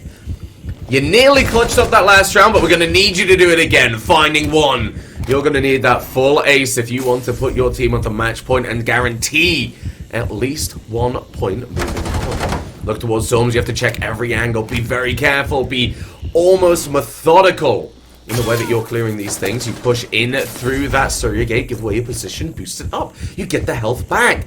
And they also think that you're a trophy door. What do you do now? You push through the breach, but you're not going to find a kill as APO are able to level things up with a beautiful kill with the swing on the SMG-11 to just close things out. Yeah, I mean, just a wonderful hold once again from Apo. They found their groove, I think. You know, they're just starting to play that around each other, around the crossfires, just that little bit better. And they're no longer getting caught out to the same extent in these uncomfortable positions. They're no longer being stuck in corners. They're no longer being just completely boxed in by the attack, which we saw them the first 2 times they tried to hold this site. They just lost so many players on these awkward, uncomfortable angles, and they're changing it up. They're moving the players around. They're having different people holding these spots, and it's working out so much better for them. Even starting at that numbers disadvantage, they're ready and waiting for this attack to come in. They're aware that Mr. Joe is going to be playing on that big window, and they have countermeasures ready so that when he tries to make his move, when he tries to push the player off of that double bunk bed in the corner, he has support and he has some coverage, which is just catching them off guard. They flip the script on the attack completely. But then my big question, Golu, is if they're looking over towards things like big window and they're recognizing, oh, yeah, you know, Mr. Joe, he plays that window constantly. What's happening with Trophy? Why are they so committed to that position where you can just say, right, back off, go on the roam, stay alive, don't give them that opening pick, because the amount of confidence it's giving them is just a little bit too much. Now, Kovac seems to be AFK here and might need to be TK'd if he wants to stay in the game, I'm not really sure, but with 4 seconds left in that prep phase timer, let's take a look at the site we're going to and the defense we're looking at. Kitchen, dining, yet again, we're not seeing a mini tower hold. We're looking maybe towards attic, maybe towards kids. That's where they're going to hold it. The more default of the position, but yeah, this makes a lot of sense. You stick them on iron showers, you know, you have those magnets, and well, now you have that opening pick for the first time in quite a while, actually. JXF able to find Aztec running into games. Yeah, wonderful awareness just to know, okay, he heard the windows being broken down, he heard that Gara hood going off, and he was waiting for it. But now they have to hold on to this top floor. Very lucky cross by Weiwei. The timing worked out just a little bit too comfortably for him there. But there we go, Mr. trying to use the frag grenade, trying to clear out this potential position, but he's not in that spot. They're just going to hold on to this kid's dorms for as long as they can, and this is all you really want to do, just stall out, again, time. We've talked about how important it's been in this game, and it's working very well for Appa right now. They are stuck here, though. Sometimes you'd like to have a little bit more control across the rest of this top floor, but that's all they'll have to work with. Alpha on the other side, trying to make some space through tower. They want to try and get this main breach opened on up. They don't have the thermite, and that was what we saw Apple using to open up that wall. Instead, could be relying on removing these mute jammers to then get that ace charges, those Salmas to open up their angles to move on in, to get up towards that bunk bed, the sofa even, sorry. But first, they have to try and push Kovac outside of shower. They haven't been able to do so yet. Ooh. Lovely shot from JMXC, and that's going to punish Right, going a little bit overzealous on that peak. Yes, JMXC, though, is going to be looking for this kill again. Will be looking to make that all the sing, and most importantly, put APO onto match point if possible. Now, that Shower's position still up as well. Like you were talking about, Kovac hasn't been flushed out. JMXC will be taken down and put into the dirt with 1:10 left, and Alpha, they've got to really start considering how are they going to push. You don't have much more time to waste. You have to get moving. 1 minute left on the clock. Kovac still holding Showers, and with every second, another player drops. And a 2 versus 4 in favor of the defense. Yeah, Mr. Joe able to find one. That is that Showers control finally in their hands. But with the Alibi still running around upstairs, has that angle on the hatch down to that default plant spot. It makes it a lot more difficult for them as they try to move on in. That Prisma causing some problems for them as, well, you just don't quite know the location of that Alibi. It isn't quite aware to them. Said they're going to have to try and wait for these angles, but the defense are playing it very passively once again. They're doing a good job at just forcing the attack to keep on creeping forwards, to keep on moving into their lines of sight. And the Malusi is waiting so patiently, will be rewarded with the kill. That's onto the Maverick, and now T-Rex all by himself on the ace, pushing into sight, able to find the first onto Weiwei. They'll still have 2 more to look for. Knows the location of the Malusi inside of security, but can't quite find the right shot. The Nitro Cell is going to go flying out, but it'll be Jaffa from the hatch above, able to see the round home. A triple kill for him on the round. Great job on the Alibi, but ultimately, just a really, really clean hold on this site. Is his name Jaffa? Yeah, that's Jaffa. Okay, right, okay. I have the inside. I'm not sure why, but I think it's like an R6 thing. I think where like an X will stand for a vowel. Right, yeah, no, I'm very aware of that, but I see JXF. I'm just going to call him Jaffa now. Big question, Golu. What's your favorite Jaffa cake? Shockingly enough, it's got me thinking. I mean, the cherry is kind of nice. I remember like lower years of secondary school, and like tutor would do like Secret Santa every year. Yeah. And Secret Santa is a flawed system. Like, I'm telling you, it is busted as hell. It's rigged, man. Well, it's not even that. It's just like, because you just get a random gift for a random person in your class, it's always just like a chocolate or like some biscuits or something like that. Because like so it was just like, what was it? It was like, I remember one year, like someone got like this giant square tub, and it was like a meter and a bit tall, and it was just a giant column of just Jaffa cakes, and I was very jealous when I didn't get it, because that was like, oh, of course, like it was like taller than I was at the time. Like I was like, it's incredible. But do you want to know what I got for Secret Santa? What did you get for Secret Santa? I got fairy wings and a wand. You got what? Fairy wings and a wand. Oh. Yeah. So mixed bag of results, but that doesn't really matter. APO, they are on match point now, and they are looking to take away the win. Look, right, okay, you're going to give me a player called Jaffa. I am going to talk about Jaffa cakes. I'm sorry, I may have spent a lot of time with a certain Scottish caster, but that is just how it's going to happen. Mr. Joe, though, is going to take quite a bit of damage. Half HP already, and Jaffa, the man himself, going to make a very early statement about what APO are looking to do on this defense. Yeah, I was actually more amused just by the thought of you wearing fairy rings and a wand, to be honest. I reckon I'll send you the picture, mate. Oh, you could definitely pull it off. I want to see that now. Ooh. A couple of these shots going back towards the players, pushing towards that wrist. There's no damage already dealt to the Yana there. She's just trying to peek a little bit, but Mr. Joe, he's going to be the first one coming down here. Nope, it's going to be Atlantic. He's going to go move towards that meeting hatch, try and get that opened on up, just so that they have that extra pressure of being able to drop into Evox. They have to start making a move. A minute gone, they don't really have anything to show for it yet. Yes, and that is a bit of an issue. They have lost half the HP on Mr. Joe, and like yet again, those Finger Boosts, they're coming in a massive way, but it can only last for so long. The overstim on them does not stay, but in the case of Mr. Joe, well, he's pretty much back to full HP. Question is, how much is it going to help him? Time is ticking down, utilities being cleared out, Jaffa getting a little bit aggressive now for a team that do not have that complete control over bunker. But holding that pixel, you want that kill. You know there's a player there. They know that you're there. You just want to prove that you're better, but the frag grenade might deny you the chance. You will pull back, minimal HP lost, but it's enough. Reich's able to push through with that spear. 105 will be looking for it with a 2x as well. Half HP off Atlantic. Reich's on the hunt. He smells blood. He's a shark. He's going for it. He lands the shots. JMXC taken away. And a minute left on the clock. And Alpha, they want to push it, but can they? Well, it's going to be close. A minute left. They know exactly where this Rooney is. Oh, trying to use the frag grenade to drop her out of position. Caught completely unaware. Safe, though. Right, able to catch out the kill. The Inca just coming through in retaliation. Or that toxic babe is going to fly on out, take out Atlantic. And we're back to the 4 versus 3. Still that man advantage in favor of the attack. But they have the angles covered, and they haven't had the wall next to them opened on up yet, which is going to give them a little bit more flexibility. Nerf, able to use that Night Shell in the previous round, has it once again, but T-Rex able to shut down Weiwei. And now there's just the 2 remaining. The Night Shell will go flying out, able to find the first. That is the Ace who's fallen, as well as Reich. Mr. Jola able to find the first. He runs deep into Freezer. He's able to escape, and Aztec, watching his back, pushing in behind him with the AK, is able to find the final kill and push us to overtime. Yes, overtime in our very first game with yourself here on the Badass University All-Stars. And Golu, well, it couldn't be a better game, could it? Alpha and APO.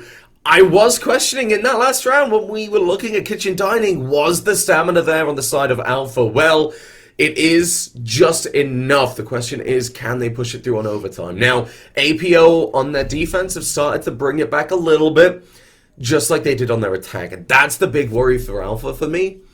APO have started to improve on both sides here. It definitely is interesting, however, that they've chosen to go back downstairs to the basement. And what this suggests to me is that, despite losing the last round, they feel like they made just a small mistake, and then they can fix that one out. They can try and stall just that little bit more time in conceding that pillar control, because they did a really good job at the start of the round, and just playing it slow, playing it patiently, and just forcing Alpha to keep having to move it into them. They know what they're doing, and they were able to win this out before.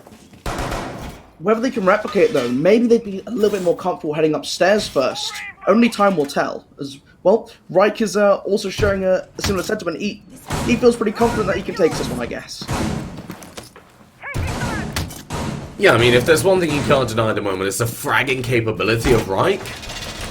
And that's a very scary thing, because sometimes it does feel like when we're seeing Alpha start to bog down, which wasn't an issue on that top floor, which is why I feel like APO, they wanted to come down here.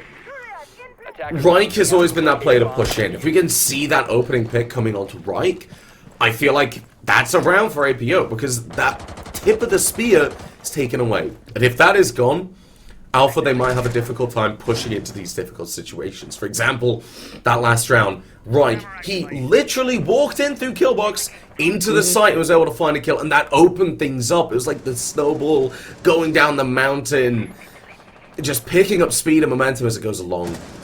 If Reich's taken away, that might seal the fate of Alpha, but you never know. I might be wrong. Yeah, I mean, you have that flexibility across their roster, but using your main entry player never helps. So they're trying to take this bunker control, though. Haven't quite been able to remove that Aruna gate, and we've seen them in the past. Team Alpha struggle to remove that smoke from his position in the corner, and were able to pick up a couple of kills before.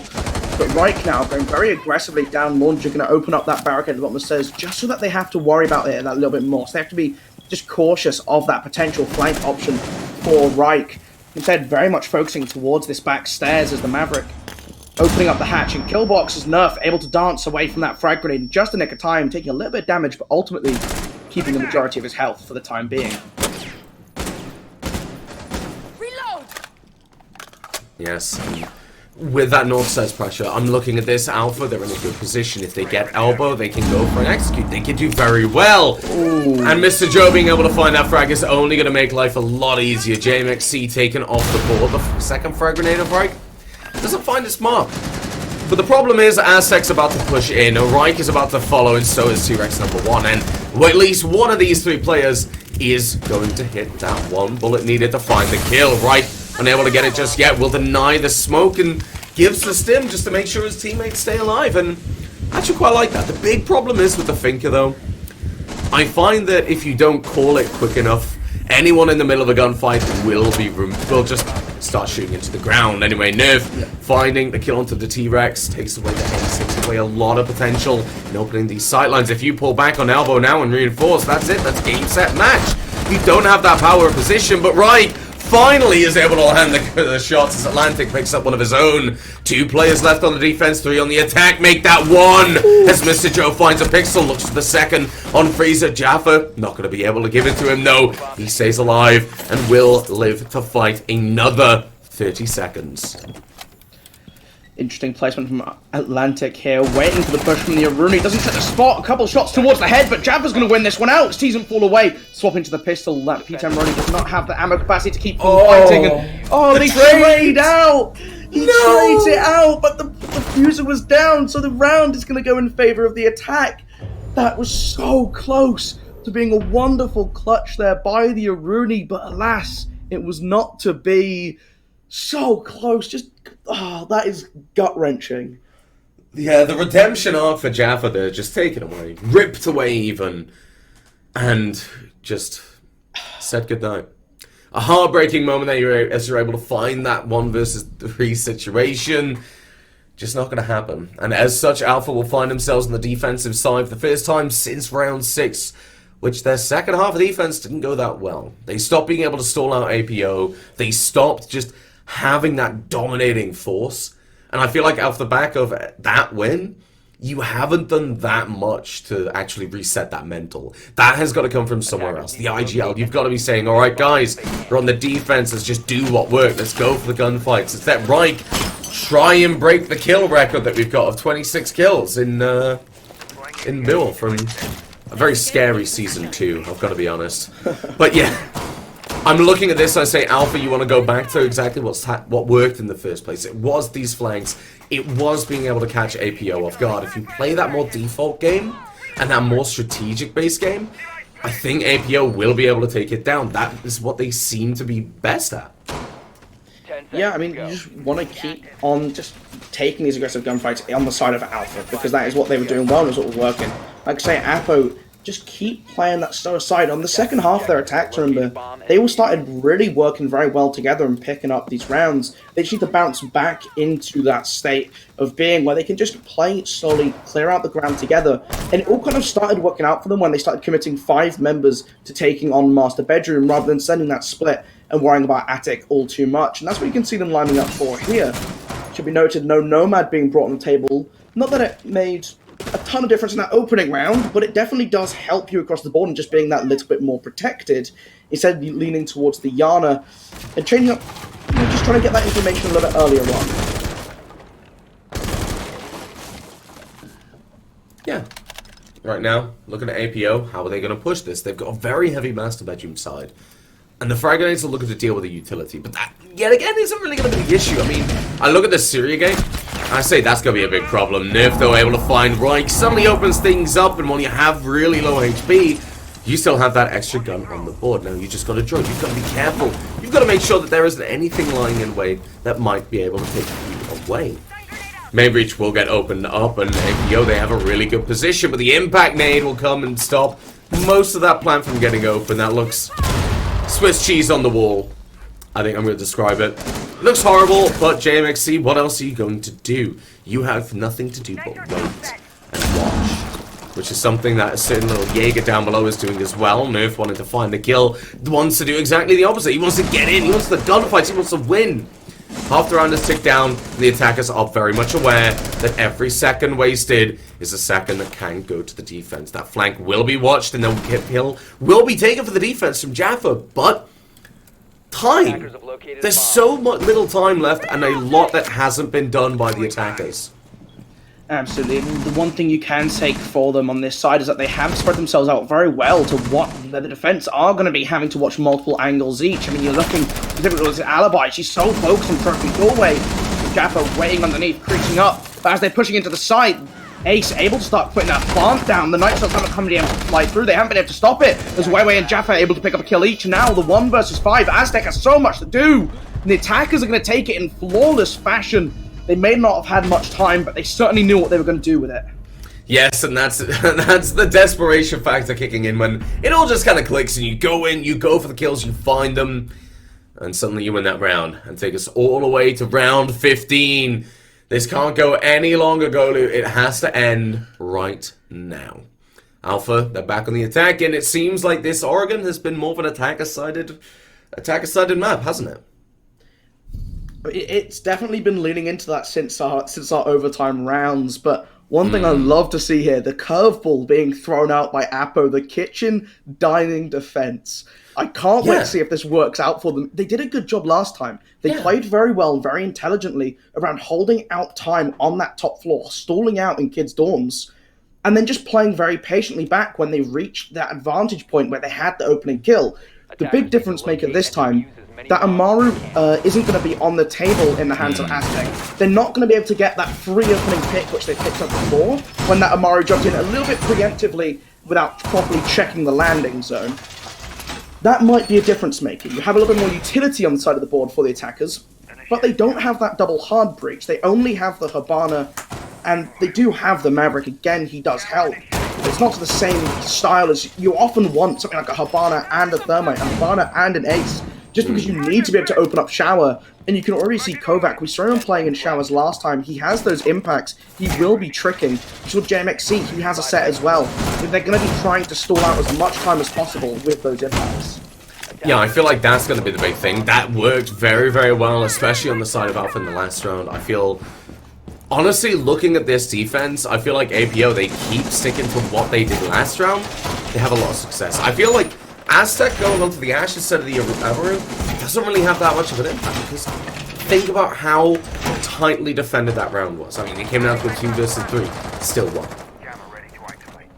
Right now, yeah, you know, 30 seconds off the board. We're looking already over towards that mini tower. They're droning it out. They're making sure Alpha, they're not going to run into their style of defense with a Frost and ADSs and such all the way inside that mini tower. Kovac, though, will be Gemini droned out, and the information will be given away, but it's a Wamai playing in Showers. It's nothing groundbreaking, let's be honest. That Gemini has been taken away, and the reset will kick in. Mini tower control has been taken for the attackers, and they're starting to get to work, clearing utility, dealing with as much as they possibly can. But the problem is, and I'm sure you've already picked up on this, girl, you're a smart boy, aren't you? They have a lot more utility to deal with, especially with this Wamai. Yeah, it's going to be a difficulty trying to get those frag grenades that they have on the table. They have plenty of them available to them. 5 still remaining, but again, there's so much denial, like you say. And, well, this site is going to get opened up, right? Starting to send those failing in. But he's taking damage from some aggressive peeks from this Maestro once again. We saw him doing it before. He's going back to this doorway, trying to shut things down, trying to catch out these positions of these anchors, and he's going to do it spectacularly. That was a wonderful grenade sent flying into the early areas of kitchen, and Showers is being blown to pieces. Wamai holding on for dear life as Mr. Joe able to shut him down. I spoke too soon, and now the 5 remaining attackers bearing down on site. The defense have so much to do, so much ahead of them. Yes. But that Habana Preach is bugged out. The information is there. The Maestro Cam with the Banshee. The Finker Sim comes through. It's going to be the push. Jaffa finding Mr. Joe. We'll be able to stall this out just a little bit. But T-Rex is there with the refrag. Suddenly nerfing Weiwei. How are you going to hold this? A kitchen player. To both of you in kitchen, and the plan's going down and safe. Weiwei, you're going to have to go to 90 and swing this. But Aztec's there covering it. Will you find that kill? Weiwei is aware. Wins out the gunfight. Doesn't find T-Rex. It's all down to Nerf in the 1 versus 3. And we've already won 1. Can you win a second? Nerf. Looking for these kills. You have to look towards that. You're down the player in a 1 versus 1. But you have to go very far away. You have to go towards Shower. The drone will be taking it away. They know. Atlantic knows exactly where you are. The heavy breathing, the panic, the stress coming out from the defense right now is palpable. You can hear it on these calls. But Nerf has to go for that defuse. Time is ticking down. Atlantic, aware of this, takes his time, finds it in Alpha. They're going to win their first game in Season 4 of the Badass University All-Stars. Yeah, that was a little bit too close for comfort. I mean, very. That was a tense one. I really love what Apo went for there. They went for that curveball. They went to try and take kitchen dining. And I appreciate it a lot. I think it's a great move because it will try and catch your opponent off guard. Maybe they're chatting in their comms, they're expecting the basement or their top floor to come through. You hit them with that third site, which you did win before. You have that confidence going in. Yeah. But this time, Alpha were prepared. They knew what they went wrong with last time, and they just made the correct adjustments for it. They didn't waste time trying to clear out that top floor once again. They instead just barreled down on clearing out Showers earlier to give them the safer position. And it worked out well for them, but a much closer game than I have to admit I was expecting. Yeah, they had a really good post plan. I feel like it came down to Alpha when they stepped up and started thinking a bit more strategically. That was when Apo really didn't stand a chance. When it came down to just the raw fragging, that was great, but on the defense, and a lot of it came down to Reich making those opportunities. Towards the end, though, that is where we saw Alpha really start to step up, play as a team themselves. They weren't relying so much on Reich. It was a lot more of a team effort, and it's shown. On the side of Apo, though, a very good game, and I feel like a lot of mental fortitude there. Because think about it, right? They went 3-0 down. They brought it back to a 3-3 split. They lost the first couple of rounds and then they were able to take it all the way to match point. They played very, very well. Both teams, they're going to be heavy hitters in this competition. But that is this game done for now. We are going to be taking a very short break before we do get on to our fourth and final game of the evening. But, Golu, we'll be back very soon, won't we? Absolutely. Can't wait for it.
Hello, welcome back to game number 4 of Badass University All-Stars Season 4.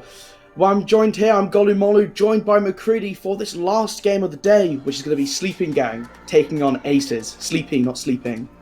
I mean, same thing. But yes, we are going to be seeing Sleepy Gang going up against Aces, and this is a big game for me. I'm looking at these teams, I'm saying, well, there's a lot of firepower on both of the sides. I mean, I'm looking at Sleepy Gang, they got Cyber from Austrian Force, I believe. I'm not entirely sure, I will have to check that, but definitely a well-known player in the T4, T3 Siege UK community, and definitely somebody to be very, very careful about when it comes to the actual game itself. Yeah. The flip side of Aces, though, I want to look over towards players like Sandanos and Dumfries, because they are going to actually pop off, and that is the scariest thing for me. This is going to be a very exciting game for me, and I do not want to waste any time, Golu, so let's get these map bans up.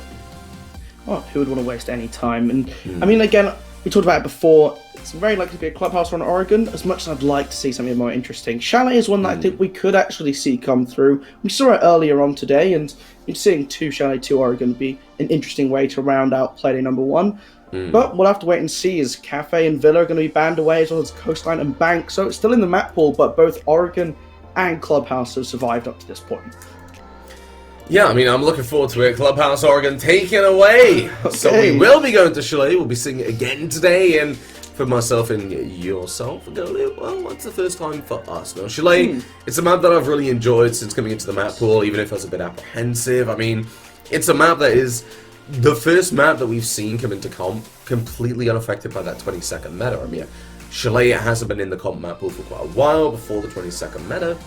And when it came in, well, a lot of things changed. A lot of operators were brought that you normally don't have space for on other maps, because think about it, right? On Oregon, on Club, on Villa, pretty much all the competitive maps. The 20-second meta, the operator lineup has stayed relatively the same. It's just loosely changed how the rounds are played out. Chalet hasn't had that option. It's had a bunch of different operators come in to fulfill its own meta. I mean, Goyos, Arunis, and I think Frost are very notable players. Yeah. And because of seeing them on Chalet so much, a lot of teams have actually incorporated them onto other maps, like Oregon for the last example. But that's a very exciting thing for me. I'm looking at some of the setups, and a lot of it revolves around that piano area, doesn't it? It does. I mean, you're going to see so much focus, especially around things like the Aruni and the Goyo. I mean, I think Aruni's best map is Chalet, just because of how many important doorways and windows there are.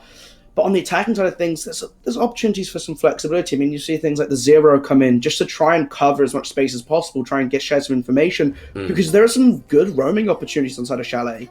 And it is a map that just plays a little bit faster, which always is very entertaining to watch, because teams are forced to take these engagements, and as the attack, you can take up a lot of control and really put pressure on. So it'll be interesting to see how they're able to utilize this on both sides of play. I'm really looking forward to seeing what they've got in store for us. Yeah, for me, I mean, Chalet is a map that I go to, and I'm really just always loving and in awe of the amount of talent and thought process that has to go into it. I'm looking at Sleepy Gang to really start out of the gates running. I mean, having that experience, they're probably going to be a team that really want to go to this and really have that coordination. But you can't discount Aces either. They're all a lot of returning players. They're all competitively experienced. They know what they're doing. You're probably going to recognize a fair amount of them, because some of them also go to your uni, if I'm not mistaken, and probably play on the same team as you. So I'm going to take a little guess at your possible bias for this game. What might be Aces? Well, I'm torn, because there's two of the Swansea boys on Aces, one of them on Sleepy Gang, and play the numbers. You know, yeah, we'll see. Aces. Although it would be quite funny to get to make fun of some of them for any potential whiff. So we will be keeping an eye out for that. But across the board, I'm just really looking forward to seeing what both these teams have in store, and also on the side of Aces, I think the advantage Aces will have is that they do have kind of the core from Deviants from last season. You got Spax, Sandanos, and Dumfries. All of them played together last season, and they came 4th overall. That's a good start to come in for a core of a team, and you're introducing 2 strong players in Dai and Matons. I mean, you have that well-balanced Sleepy Gang. Just scary, though. It's not a team you... I mean, I think Twitch chat's been calling Death Squad all day, so...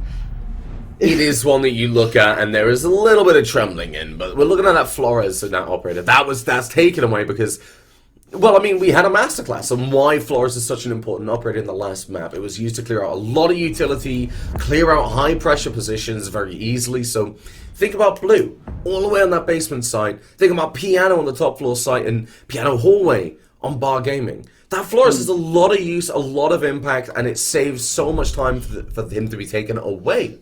Valkyrie and Cade will be joining Thatcher in the bans, however, and those make a little bit more sense. I mean, Valkyrie is an operator that, since Echo got reworked and the drones are no longer invisible, well, I mean, you don't bring an IQ anymore. Which means those Valkyrie cameras just get a little bit more powerful, don't they? So a lot of teams like banning out Valkyrie, and when you look at the floor on most of Chalet, it makes a lot of sense.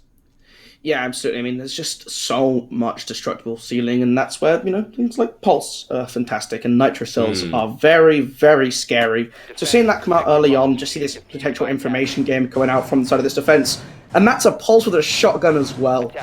Oh my god, yes! He's running the M1014. He's Pulse gaming! There is a C4, however, so it's not authentic Pulse gaming, but you know what? It's the closest that we're going to get, so I will take it. Now, Bar Gaming, the first site that we're going to head to. Now, honestly, it's an interesting thing to see it. I do want to correct myself. Cyber isn't on Austrian Force, because Cyber is British. I'm not exactly what GF stands for, but I know that it's a T4 team. I know that this player is someone to definitely be scared of. He's worked as a sub for Princess as well. Jerry on the Goyle, I have to point out, isn't the Jerry you saw before. We have somehow found two people in the UK scene named Jerry. And honestly, that's just scary if you ask me, actually, Goyle.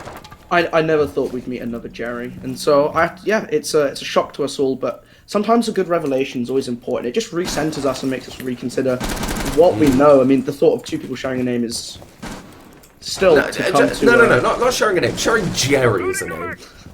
Just specifically Jerry. Every other name you could have multiple. It's like Jerry the New Highlander.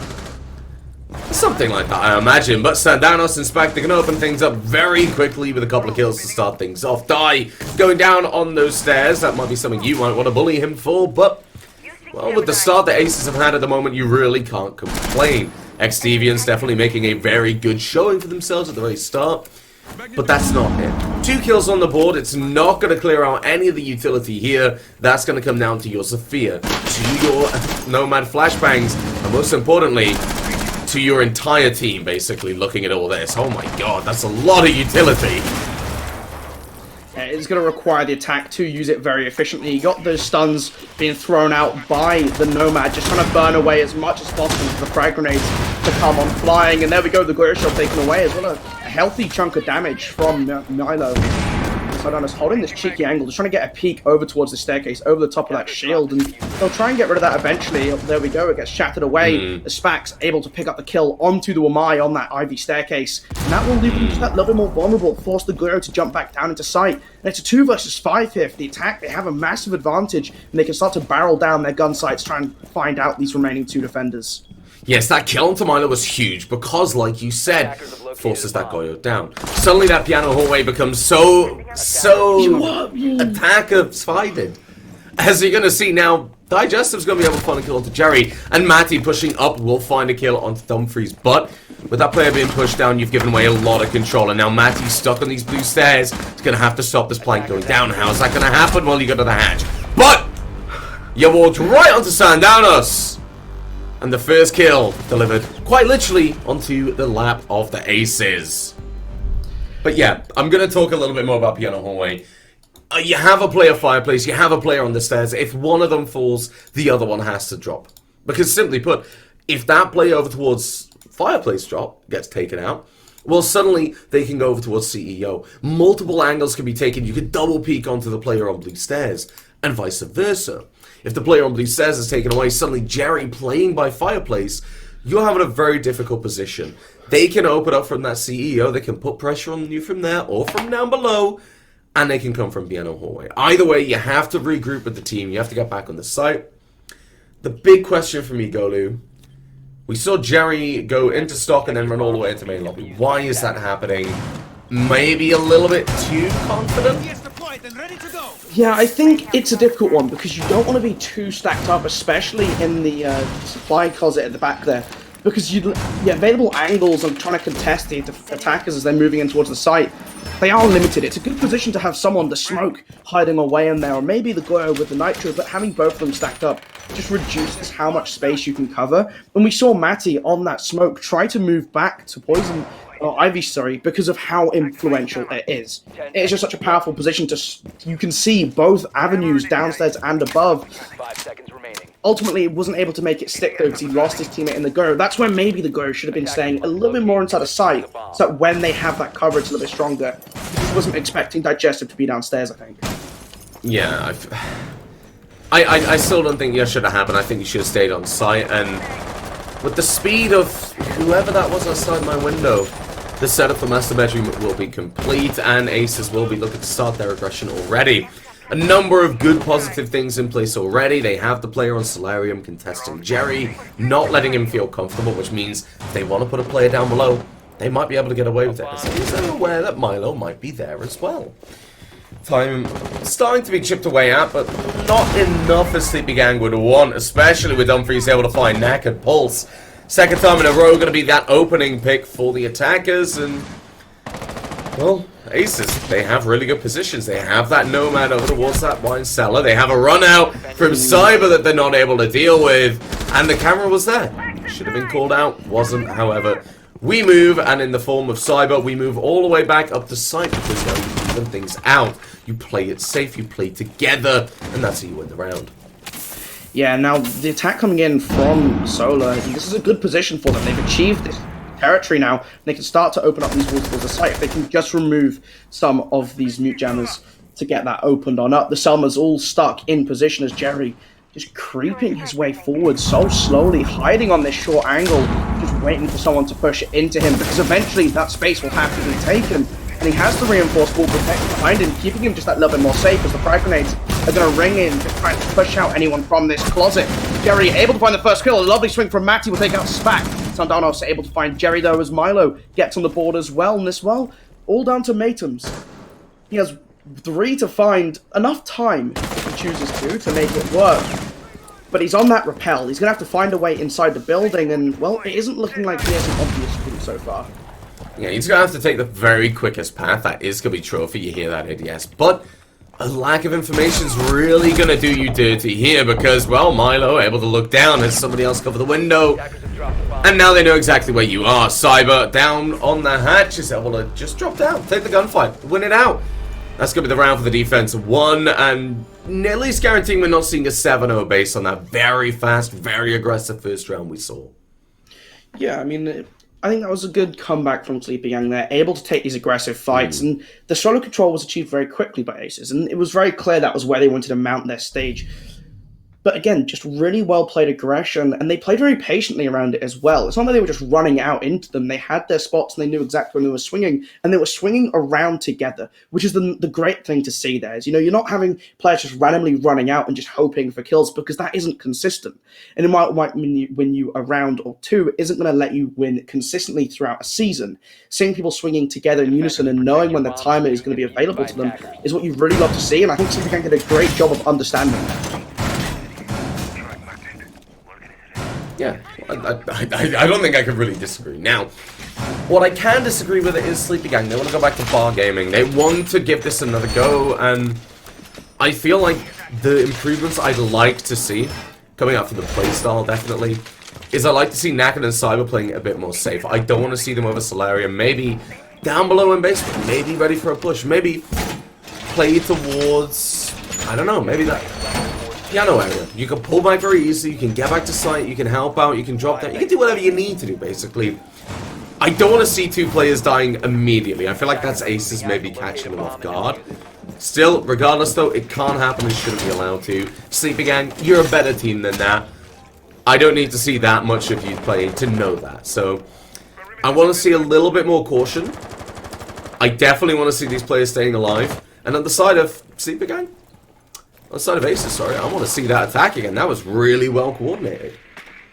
Yeah, if they can keep that formula going, then, like I say, they'll be in for a good chance of success here on this attack on Chalet. And they seem very well drilled on just entering from this side of the building. They're taking Solarium very quickly every time. And that's the sort of consistency you want. Now that they have this control, they're not going to be able to find Cyber and Knackered quite as quickly, which is exactly what you said you wanted to see, play them a little bit slower and have them play a little bit more cautiously. Said you have to be very careful. Umai gets droned out, and he's crying for drones. He's looking for them, and he's able to find a couple before falling back. And that's some wonderful aggressive play, just trying to deny information to the attack. The Knight herself flies out from Knackered, not quite going to land with anyone. You could attempt as Dumfries was in a similar position. He'll get caught out by that air jab. That's going to give the flank position away. They know that they're coming behind them now, and Dumfries is waiting for it. Honestly, I want to call Nomad air jabs dinner bells at this point, because that's basically what they are. Suddenly, Knackered triggers one. Cyber gets the right idea. He backs away immediately. Knackered doesn't want to give up that easily.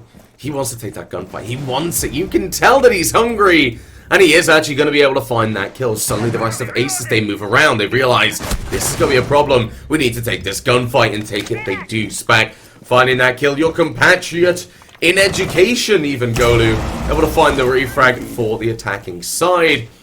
But that's granted Sleepy Gang just a little bit of time that they need. Just anything that they can take is desperately needed for Sleepy Gang. Well, look at the amount of utility being burnt on Piano. That Coil Shield finally taken away, and here's where Jerry comes in massively. You can cover that Piano window. Cyber, though, going huge! 2 kills as Spack somehow finds out how to kill himself, and just as much as I was complimenting him, Golu, go easy on him, mate. He made my Wikipedia page. Go easy on him. He'll be getting a lovely cup of tea after this game, and it's going to be met with many unfriendly remarks. But you know what? That's what happens sometimes. You get a team kill in there, and you just have to bear with the consequences, even if they're a little bit more literal than you might otherwise expect. But ultimately, it was a good start from the Aces. They took that control very well, and they definitely were able to keep up that consistency of clearing the utility around Ivy. The problem was that initial flank from Knackered just meant that after they found that kill, we saw Spack get the kill behind, standing on top of the bed at an awkward angle, which is a very nice way to play that. It just left it open for Cyber. They didn't have a drone in position. They didn't have anyone watching. I mean, Dumfries is dead on that Nomad. He can be watching the drones for you as you're pulling off your main assault. You can have him waiting and go, oh, by the way, Cyber just walked up the Solarium stairs. And you can have one person just turn around and focus some form of information or attention that way. There was no one. He was able to pick up 3 quick kills for it as well on the flank. Yeah, I'd simply say, as soon as you get rid of that utility all the way towards Piano Hallway, Spack, your job is more towards an entry, and then at that point, and you look towards the other operators you got Sundanos and Liana. You know, out of everybody, you'd move Spack back to that position. Spack had the good angle to hold, he had that ability to win the gunfight, as we saw. I feel like that could have been, that was the right play for Spack, and it could have stopped that, but hindsight is 2020, and we're actually in 2021, so we've exceeded the human possibility of eyesight, I think. Yeah, not that it means that means you have to predict the future. Hindsight is 2020, we're now in 2021. You should just know, right? Because 2020 means to go either way. That's what it means, right? And if it's 2021, it means you should know more than you should. Yeah. So. Well, it just reminds me of that horrible thing of people stop asking me if I could see the future. I don't have 2020 vision. Oh, nobody saw 2020 coming, and surprisingly enough, it kickstarted my casting career. However, thanks to 2020, I wouldn't be here to cast this. Knackered able to find a couple of kills, will get that diffuser in line. Library will be able to lock down the round, and with the support of some fellow defenders, can end this entire round before it begins. 1 minute off the clock, the flashbangs go through. Knackered still has a C4 in pocket, and the MP7 with 121 rounds of ammunition left. But when you have Cyber on your team, you might just not need it. Able to find Digestive, takes him away. The flashbang comes through, but so does Cyber. Cyber's here to help as the jump in from Dumfries goes. The double peak finds a triple for Knackered. Cyber does get down, but there's only Spack left, and the pistol takes him out. Sleepy Gang, what a round! Sometimes you just win those rounds. I mean, he just solo held the initial double push, found that double kill, and they did not expect him in that corner, which is a little bit surprising. You know, sometimes we could be careful of these angles, especially inside of a room like Library, where there are so many corners, so many bits of cover that people can behind. A really well played round by Knackered. carrying his team through that in some ways. But ultimately, I mean, when he was pinched in that corner as well, how quickly his team moved up to support him. And, well, Naked just sharing some information with Aces, some friendly pointers. Oh, Sandanos didn't like that. Well, I think I've got to agree, though. Unfortunately, it's one of those where you have to say droning has to come in. It has to be used, improved upon. Oh, it's Milo. Okay. Oh, well, apologies for saying Milo, but, I mean, this is why I asked for a list of, like, how do I pronounce your name in most of the cast. I don't know if you can do it. I'll do it for other things that I can. It's get a name of pronunciations, get a pronoun sheet. You can't go wrong. Because then if you get it wrong, you blame the players who gave you the pronunciation. However, Milo, I've got you sorted. It's also Kanakers. Apparently. You know what? No. I'll allow that. Yeah. All right. You've made this bet. You've got to lay in it. But still, that library position, you need to be able to drone it out properly. You need just that little bit of information. And the very worst case scenario where you don't have the drones. Assume there is somebody there. If you assume there is somebody there, you won't be surprised, you won't be caught out, and suddenly you won't be losing the round within the first minute. Yeah, and again, heading up towards Library. They're going to double check that corner this time, just make sure no one's in there, and Kanakad isn't in that same corner. I'm not going to stick with that because that's really uncomfortable. But, What, you don't like Kanakad? Kanakad. Kanakad. I'm sorry. It's knackered like with a K at the start. Yeah, but knackered is spelled with a K at the start, isn't it? It's a silent K. Well, not in his name, apparently. Fair enough. Yeah. I guess if it's your name, you get to choose. Like that, then be the rules. But either way, the first Pogmat of the game's come through. The sledge has fallen into it. Dumfries will pick him up again, but still just holding on to this top floor, not giving up any space.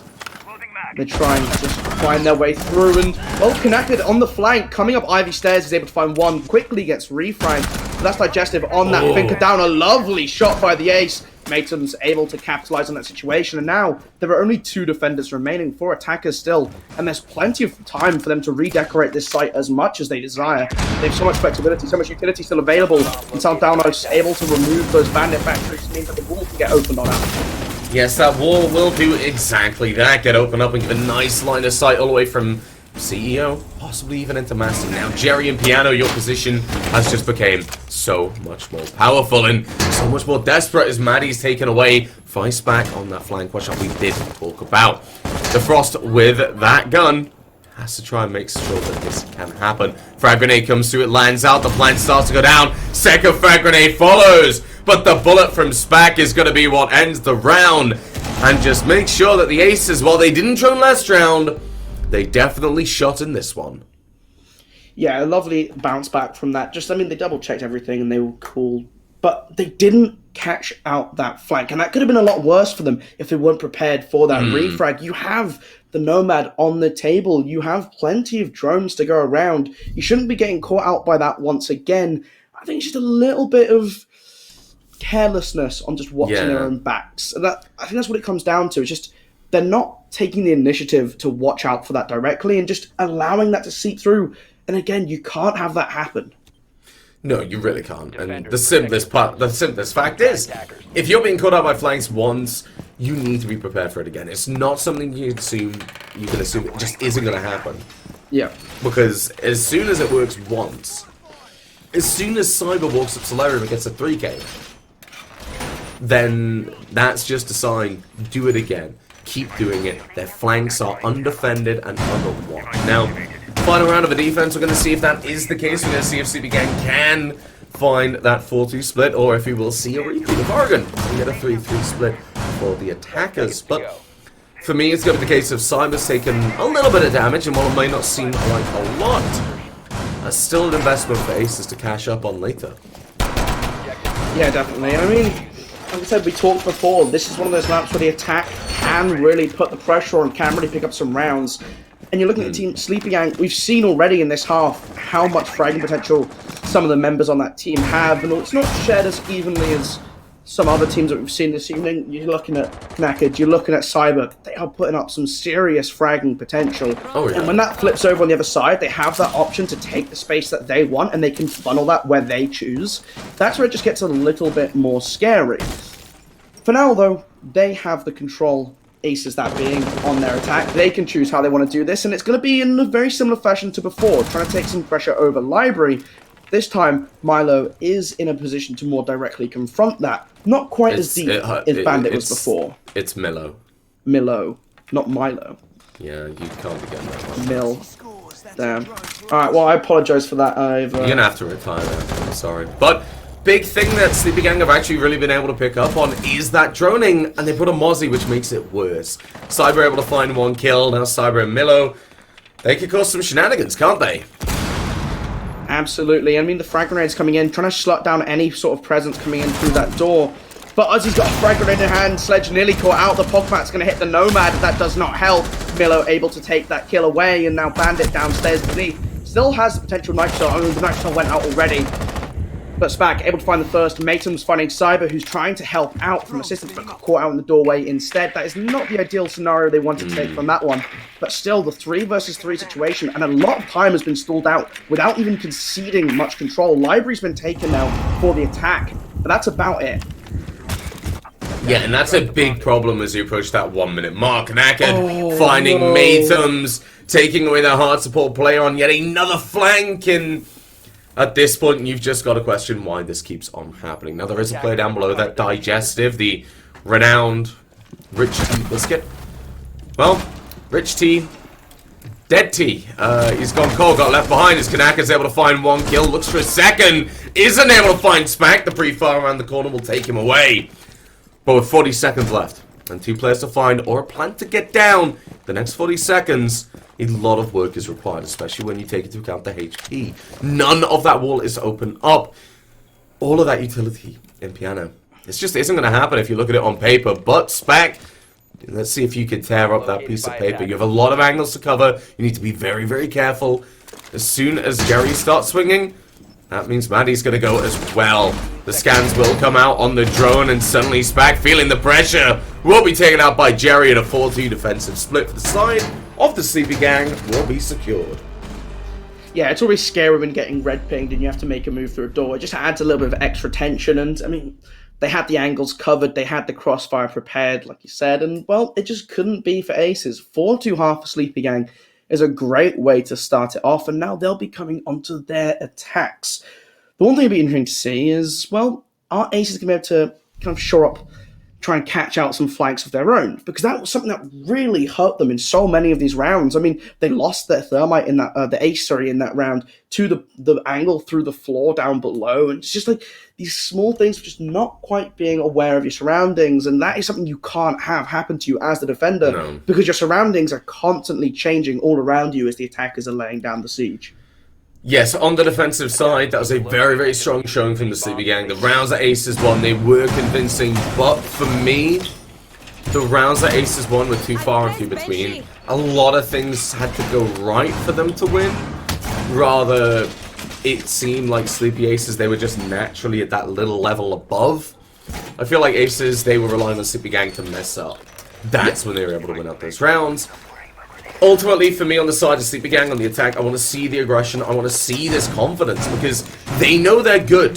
They know that they're a strong team, and I want to see that come out from them. Aces, now's the time to not worry about flanks so much. You need to be aware of them, of course. But now you have those Banshees, you can have a little bit more peace of mind, you can make the cross minds if you want. Now's the time to really try and get on the offensive and try and bring something back. Yeah, and you're going to have to do a good effort at this one. I mean, it'd be interesting to see how Sleepy Gang are choosing to attack this. It looks like they're going to be starting off towards this library side for the time being, or at least taking the Ego balcony. But this main stairs lobby, downstairs on that window just above the garage, a couple shots coming in from Digestive aren't quite going to land their target. By the way, just trying to get some pressure out, trying to make his presence aware and force the attack to come and deal with him. It's a good start, just waiting things out, trying to see what he can get, feeling out this attack. But for the time being, nothing's really coming through. The attack definitely just taking their time with this one. Don't want to get caught out by anything silly. Well, yeah, you might as well. You take your time, you're careful, you know what you need to do. And you look at it, it's that mental checklist that a lot of teams have to have when they think about attacking these sites. Right now, Jerry will be moving in. That Gemini giving away the information. You now know a large portion of this map is clear. So we can go, we can take control. We can get the utility on the wall. We can do what we need to do, simply put, to go for a push. And that's the big difference. Kanaka's able to clear it out without losing anything, without being subject to somebody like Kanaka. Playing in her position. That's the big thing for me. Yeah, that's the big one. You don't want to get caught out by someone doing your own sort of plays, and they're doing a good job of just avoiding that and just not getting spotted. And they have a drone downstairs that spotted out Dive. Dumfries able to pick up Cyber upstairs. But if Kanaka can find out this pick on the Wamai, it will be worthwhile. He just has to hold on tight and hide in this corner. He's on the green bins, that default plant spot for this bomb site, and there's two of them circling down to him. He's doing a great job of stalling out time. He's going to pick up even one kill. It was not to be. He falls very quickly to Kanaka on that Yana, but still, a minute left in the round, and they're in the 4 versus 4. This is a great job. He's done his job as a roamer, just slowing the gang down. Yeah, I mean, you've got to look at it simply put. Well, you've wasted time. Now it's the 4 versus 4, but a minute on the clock and a lot of work for Sleepy Gang to do. Aces, they hold it, they play it safe. They wait, they hold the angles. They're the same position we saw Spike in last round. They have a lot of work to do. Not much time to do it. Jerry, though, will be able to take that advantage and bring it back just a little bit. Finding Spike was taken. And suddenly, maybe even the opening for the round. With 30 seconds left, the push is going to come through. They need that piano pressure, otherwise Maddie can't go into plan, because there will no doubt be eyes looking at it, as far as they're aware. Sandanos decides to go on the hunt, isn't able to win the gunfight. Kanaka's going to win his own, and suddenly the plank going out from Maddie and Maytums on the Jaeger. You have got to make this happen. We've seen you play before, we've seen you pop off, but thanks to Maddie, that's just not going to happen. Yeah, he made sure that they took that round home, and it's really important just to make sure you don't choke those rounds, because those rounds you win, you got to put them on the scoreboard, and they did. They did a great job, especially in such little time available to them, just to find these picks, to find out the defenders, and get into that position to plant the diffuser without any contention coming onto Matty as he made his way into sight. And that's just brilliant control of space, and they pushed in together, they knew what they were doing. On the side of Aces, though, you have to consider, you just can't be giving away these potential gunfights. You can't give them 1 versus 1s. This is what they did time and time again. Yeah. They gave Jerry the shot on deep. They walked, they stood up into their lines of sight, and you have things like smoke grenades. You have things like the nitro cells available to you. Just slow down the game just that little bit more and it might work out. But the pressure that was being applied on them was just a little bit too much to deal with. Yeah, and that's the big problem. Honestly, when you have a lot of pressure like that, well, you're struggling. I mean, I feel like Sandanos, you should have played it a little bit safer. You realize you have the Banshee, you have the ADSs. That was a power position, and as soon as Piano got taken out, well, the plank could start to go down. So don't swing it. Don't give them that knowledge that Piano is clear. Now, though, Bar Gaming and Sleepy Gang, they will be looking to successfully attack and put themselves onto match point, and honestly, Golu, if I am Sleepy Gang right now, and I've got my drone that deep in there, I would be thinking about a very swift library take.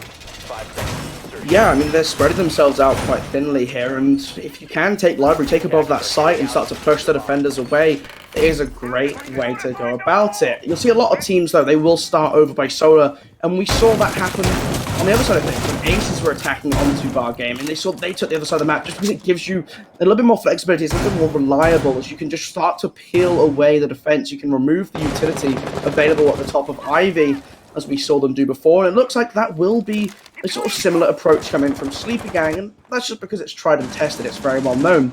But Kanakad, he's going to be going for a bit of a curveball here. He's creeping up blue so silently, so slowly. Maybe he'll get rewarded for his, well, for this craziness. But we'll have to wait and see. He's just he's just completely gone into the back line of, no way. Oh, no way! Kanaka, no! He's going for the, he's gonna go for the knife! He's gonna go! No way! That's mean! And he tags up Sandanos, he finds the second kill as well! Make that 3! Kanaka, what are you doing? Cyber's able to find a 4th kill, and suddenly one player, Matons, yet again, trying to fend off match point. The side control is there. You find 1 kill, you find 2, you do not find 3. Your name is not Kanakad. A match point for the Sleepy Gang. How do you walk up blue stairs? I don't know. How? Right. Aces. Little pep talk. Drones. You have them on defense. They're called cameras. We need to take a look at them. I'm sorry, but somebody needs to be watching them. Somebody needs to constantly be flicking and giving the information, because that may have just cost you the game. And I don't want to be brutal. I don't want to be rude. I know it's the first game of the season, and there might be a bit of growing pains with the teams, but that might have cost you the game. You need to be looking at these cameras. You need to be aware, and you've also, throughout the game, Sleepy Gang have got to a point where they're comfortable doing plays like this. This is a problem and needs to be stopped immediately. There are so many tools available to you as a defender to prevent this sort of thing. Like cameras is the main one. Proximity mines, barbed wire. You have operators that can provide useful information for you. If you have a Capcan, if you have an Lucy, if you have a Legion, if you have an Ella, all these different traps will create some form of awareness of people's locations. You have things like the bulletproof camera, which is available across a wide array of operators as well. You shouldn't be getting caught out like this, and it's just disappointing to see losing rounds for free. This is a round where, you only need 7 rounds to win a game of Siege. Maybe a couple more if it goes to overtime, but take that out of the equation. You need 7 rounds to win. You can't be, that's so few rounds, that is nothing. You can't be giving away 3 rounds to stupid mistakes, to carelessness, because it just adds up every time. That's like 2-3 rounds now, right, which have basically just gone away. They've lost for no reason at all. Well, you may say it's carelessness or stupid mistakes, but I am going to say, in defense of Aces, when you look at that site, you've got to expect that push coming out from CEO. You've got to expect a lot of pressure coming from that position. You don't expect that push. But if you have something there, you just have your back covered, that's what you want. Now, this is definitely going to be a very sharp lesson, no matter the result of this game at all, for Aces, that flank watch is necessary, is essential. You do not get away without it.